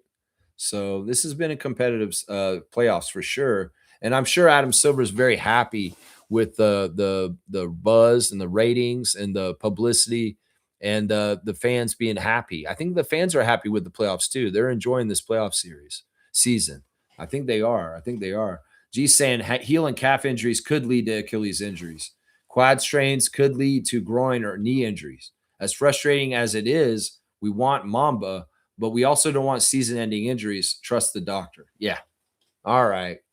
We'll take the advice. Trust in Masai, trust in Bobby, trust in Darko, trust in Dr. Alex McKechnie. Trust in Dr. Alex McKechnie. All right. All right. You guys are making a good case here. This is why I appreciate the Raptor Freak family, is because, we balance each other out. Whether it's Seymour calling me with his angst about the loss last night and me trying to talk to him about it in a bigger picture, whether it's me coming down on Brandon about leaving the game with the heel injury, and y'all give me a reality check on that. This is all important. Checks and balances are important, just like King Charles said. Checks and balances are important. You guys are right. You guys are right here. Yeah, we don't want Emmanuel out for all next season, right? We don't want Brandon out for all of next season either. Yeah, Smooth saying, yeah, those two make impossible shots, Mitchell and Harden, especially when the Raptors are already battling the secondary Cavs going off. They hurt even more. It's just a really tough team to cover in some ways, but we're lucky. I like what Shed said the other day in the interview. Scotty's like the quarterback of our defense. And because we have a player like Scotty out there, we orient our whole entire defense around him. It's kind of like on football, there's like a roving secondary that kind of like does like the determination of the formation of how the defense shifts according to the offense. And Scotty's that guy for our team. He's the epicenter. He's the middle of it. And because he's such a high level defender, our guys can play off in certain ways intelligently with his talent in mind. And that's part of the great thing about Scotty Barnes is right there. But yeah, there's a lot to worry about with that lineup with the Cavs. That's just the truth. That's just the truth. Monique saying, W stream despite the outcome, one game at a time. Yeah, I hated the double L's last night. We definitely wanted the double W's yesterday. And unfortunately, the tempo didn't get it done either. But alas, they're an expansion team and it's preseason. And it doesn't really matter. It doesn't really matter. The Raptors game mattered, though. Game 7, game 7, game 7. All right, Mo. That's right. And it'll be good experience for the Raptors. We need to get it tomorrow. We got to win game 6 first. And she's saying, way to go, tempo. Close game, but short. That's the other thing. It's like the Sun, some of them have working experiences on how to close the game together as a unit. The tempo don't have this yet. They got to build this together with Sandy. There's certain levels of trust as each other as teammates that has to be established. There has to be familiarity about tendencies and like, well, if we're in this situation, we got to obviously get Lexi held this ball here in that spot so she can hit the 3. And she did hit a late 3 to try and close the gap a bit in the last couple minutes. But, you don't have Cash Money Mabry out there. You don't have your all-star and Brittany Sykes. You don't have your best team out there. And, well, they were playing their best team. They had Brittany Griner and they had Aaliyah Edwards out there. So it's like we're playing the best of Connecticut Sun. We're in our first ever competition ever as a franchise, and we're missing our $1 million backcourt. So, it's a lot more reasonable that the tempo choke their first preseason game and lose it at the end. It's not a big deal. It's not a big deal. Yeah. Let's see. Nameless saying ref hit job. Enough said. Yeah, I won't get with that. Even though Scott Foster was there, it didn't happen that way. In fact, I was very pleased with Sean Wright and Giamidis. They were very fair. Scott was dubious at times, but it wasn't the normal kind of Scott Foster being a dick and totally controlling the game. There was none. It wasn't really like that, Nameless. I won't endorse that comment as far as being a ref hit job. Slugdeezy's here. Good morning, see the king of the classic cards, Slugdeezy. Home team has held serve all series. Game 6 is our turn. That's right. That's right. We keep saying it's not a series until a road team wins, and that still hasn't happened in our series. We've all been holding serve. That's right. Randolph saying, Lex, I agree that the bench is way better than those years. Our team lacks a consistent, dependable shot maker for games like last night. That's what I'm saying. We just got to build the coffers, build the pantry, build the supply. And, some of it is hopefully Grady can get back on track as a player. The continued development of the J Rooks from last year. There's all kinds of things. There's even rumblings that Shamshay may be coming back in the fold with us. He's been posting more and more workouts. He's consistently been posting in Canada. He's been consistently posting in Raptors workout gear, even though he's not officially with us. That's something that we may need to keep an eye on too, that we may be able to somehow reacquire Ulrich this summer and he may be back in the fold for next year too. So, it's just really about Bobby getting the best talent, but balancing it with the prices on the salary cap and just trying to get the best team as a collective and a deeper team. I would say our team is deeper than last year, and that's the right direction we're going into. Our bench last year at times was very not there or dependable, right? This year, our bench, when it came in most of the games in the regular season, there wasn't this drop off that we see in years past, where it's like, oh no, here comes Precious and Malachi, and now the game's gone to shit as soon as our bench players comes in after our starters. No, can you say this is true, Randolph, that this season, when the bench would come in, there wasn't no drop off with our team just all of a sudden failing in the game and the other team taking the lead from us? There was a nice continuity with the rotations and the talent levels so that this was not happening. And these are improvements in the recent years of the Raptors that Raptors fans should be able to see. So that's why I would say that's the evidence that we're improving in the area you're talking about.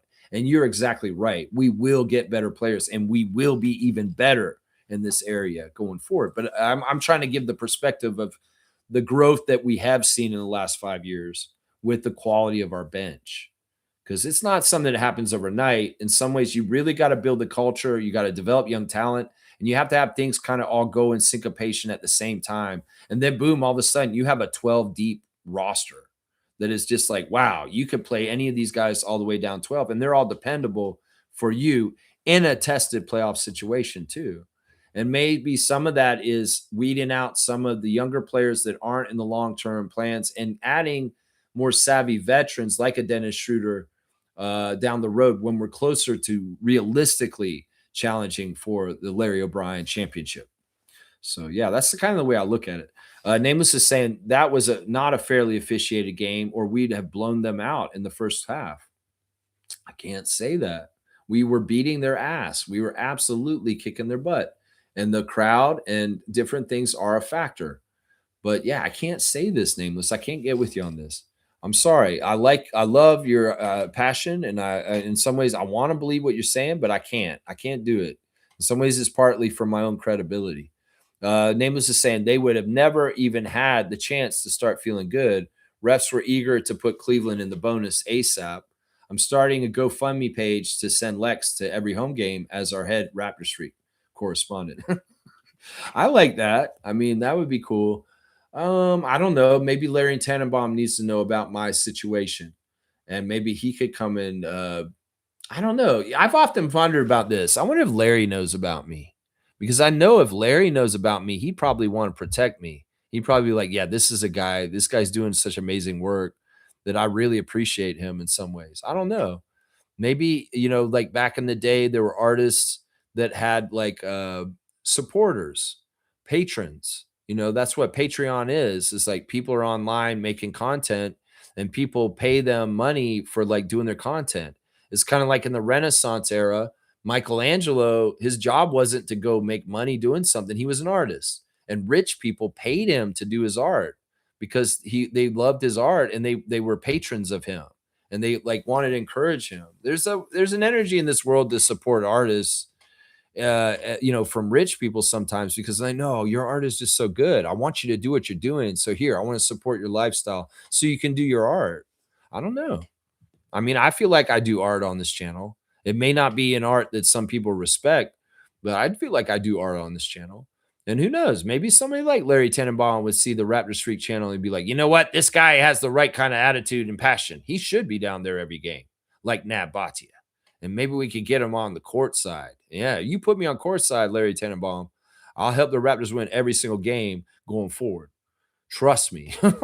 You put me at courtside, because you're not just going to get defense and let's go Raptor. You put me at courtside, I'm making special comments to everybody, and I'm getting in their heads, and I am affecting the game. And I'll do it in a classy way. I won't be a cheap shot artist like coming after Russell Westbrook in his personal life. No, I'll make them laugh, and I'll throw them off because I'm witty. And I might even start singing Eagles to David Guthrie just to get us favor. Yeah, I might find out some Michael Franti and Spearhead songs just for Scott Foster, so I can come to the game and start singing the song. And he looks over at me, he smiles. He's like, well, how do you know that? I'm like, dude, I read your profile, and I like Michael Franti and Spearhead too. And all of a sudden, Scott Foster's like, dang, these Toronto fans, I'm starting to like them. Maybe I should start calling in their favor. I don't know. There's ways I can do this.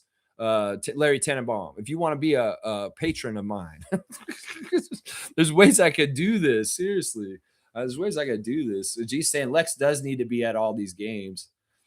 Yeah, it's just tough. I mean, I could afford going to the 300 level, but what am I going to do up there? I can't be the same effect up there. The sound doesn't travel to the court like it does at the 100 level. Like I can do it down there. They hear me where I sit when I sit with Adriana in 114. They hear me. I know they hear me. But man, I got to be close enough. That's part of it. And then, like, you get in the higher stakes games, that price is, I mean, I paid $1,000 straight up for a seat to game 1 of the NBA finals against the Warriors. And I was 3 rows from the highest row on the 300 level. I paid $1,000 to sit 3 rows from the back wall at the top to be at game 1 when we beat Steph Curry and them in game 1 of the finals. And I added my noise there too. Trust me. But yeah, if you want me to be the most effective, it's going to be down near the court. And I have a really good track record this year. They won almost every single game I went. There was one game I went to this year they did not win. It was against Boston. That's the only game this year that I didn't win this year. Seymour's saying this. Hang on. Where is it? Oliver Yu has transferred to UC Irvine, no longer a Gator, moving from Florida to California. Wait. I heard the rumors he was going to Florida State, that he had transferred from University of Florida to Florida State. So wait, he's going to UC Irvine? That's too bad. I thought he was going to go the way of Scotty and I and be a Seminole. That's too bad. I don't know why I heard that news like a week or two ago that Oliver was going to just transfer from University of Florida to Florida State. Oh, well, I guess he's going out west. He won't be a Seminole. That's too bad. Kaz is saying, Lex, the recent news about Ticketmaster seems positive. Ontario is moving towards fair pricing on tickets. That's a good sign. That's a good sign. But, it's not necessarily the resale tickets that are so expensive, because we can buy tickets straight up from the Raptors, and they're jacking them up at each level too. So this helps with scalpers and resellers, but it doesn't necessarily help with the ticket prices that Rogers and Pelly set for all of us. So there is a certain level of they're overpriced even without the scalpers or resellers jumping in and getting their cut. But this is good news. But yeah, a lot of people have been on Reddit talking about the Tempo are going to be cheaper than the Raptors. That's not true. These Tempo prices so far right now are way higher than Raptors tickets right now. Like to go to the game even last night, I looked into it. It was like $250 for a bad seat on the end, that I could get a ticket like that at the Raptors game for $175. So right now, because the Tempo are so new, the luster is shining, and they're jacked up their prices. So we'll just have to see how it changes, and hopefully these laws in Ontario will help. Hopefully they will. I think that they will. Yeah, Tempo prices are insane right now. I'm not going for a long time. I'm going to go this season. At some point, the games at Scotiabank should be fairly priced because they'd like to fill it, right? They're going to play games in Scotiabank Arena, 19,800 people. Well, they want to sell tickets. They're going to have a decent price for those games that they play in Scotiabank Arena.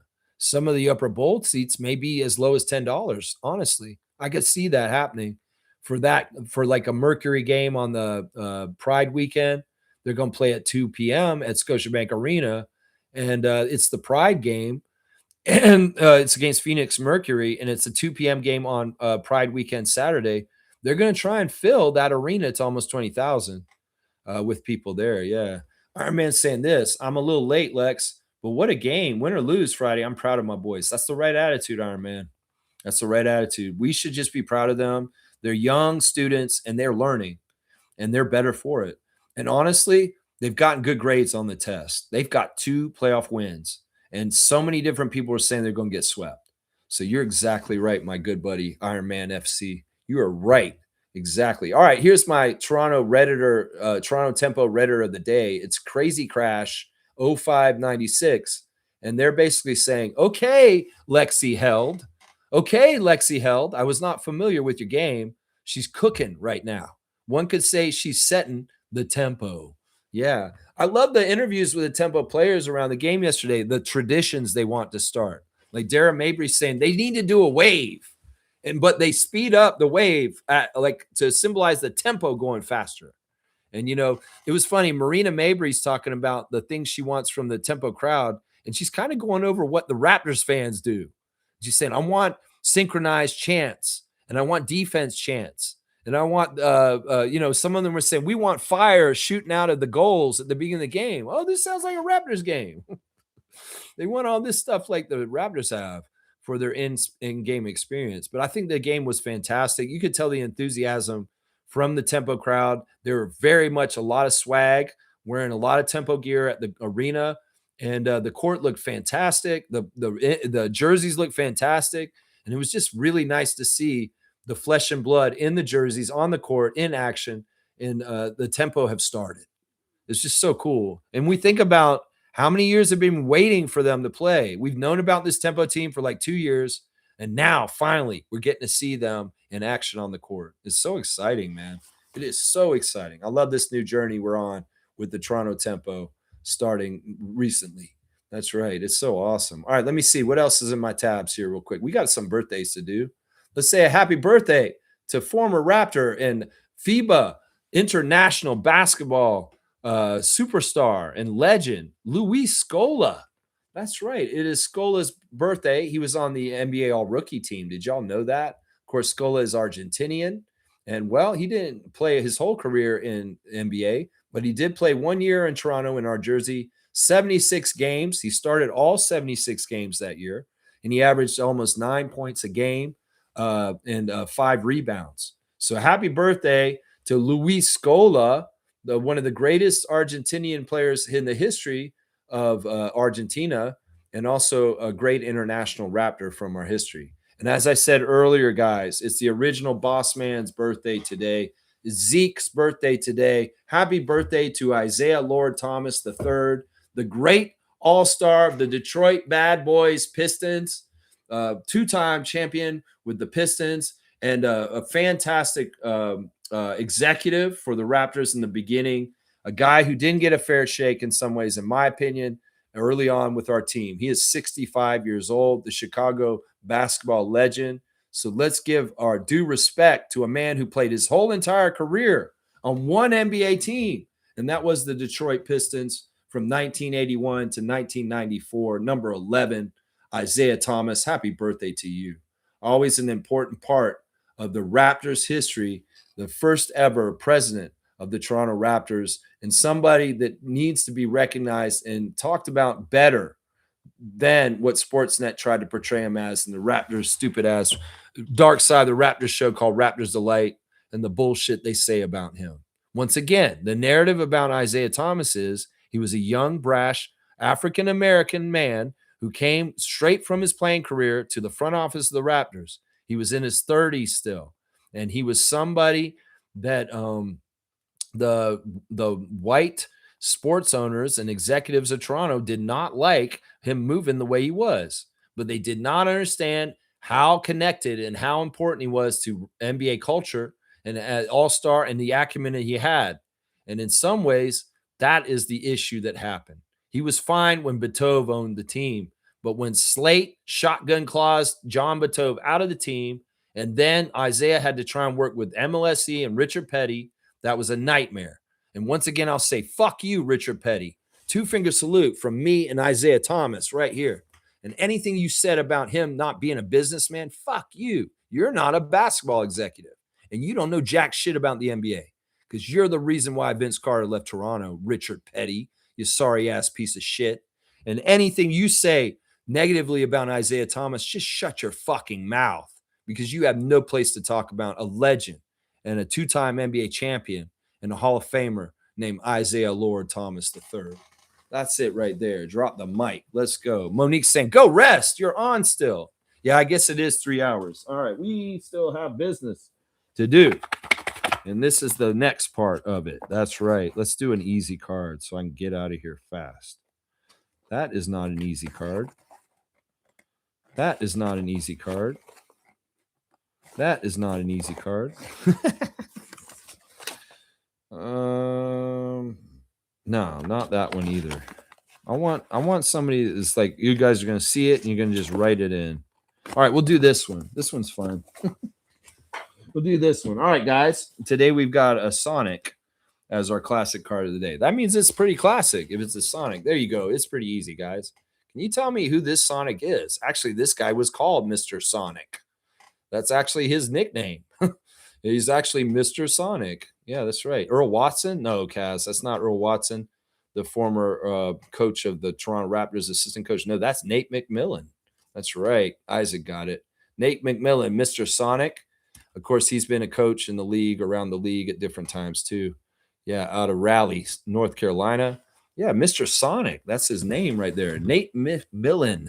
And it's Isaac Campbell getting in the classic card today. Cool stuff there. I like that. Isaac got another classic card sometime recently. Oh, yeah, you got Cedric Ceballos. It's kind of like Isaac has a certain period of the NBA that he is going to do good. And it is really around Cedric Ceballos, Nate McMillan's era. So Isaac Campbell, 100 points for you today. I think that this is not totally a hard card, but it's not totally the easiest either. Yeah, the high top. Yeah, the flat top. That's right. There you see it. Yeah, I think Nate is still an assistant coach on a team somewhere right now.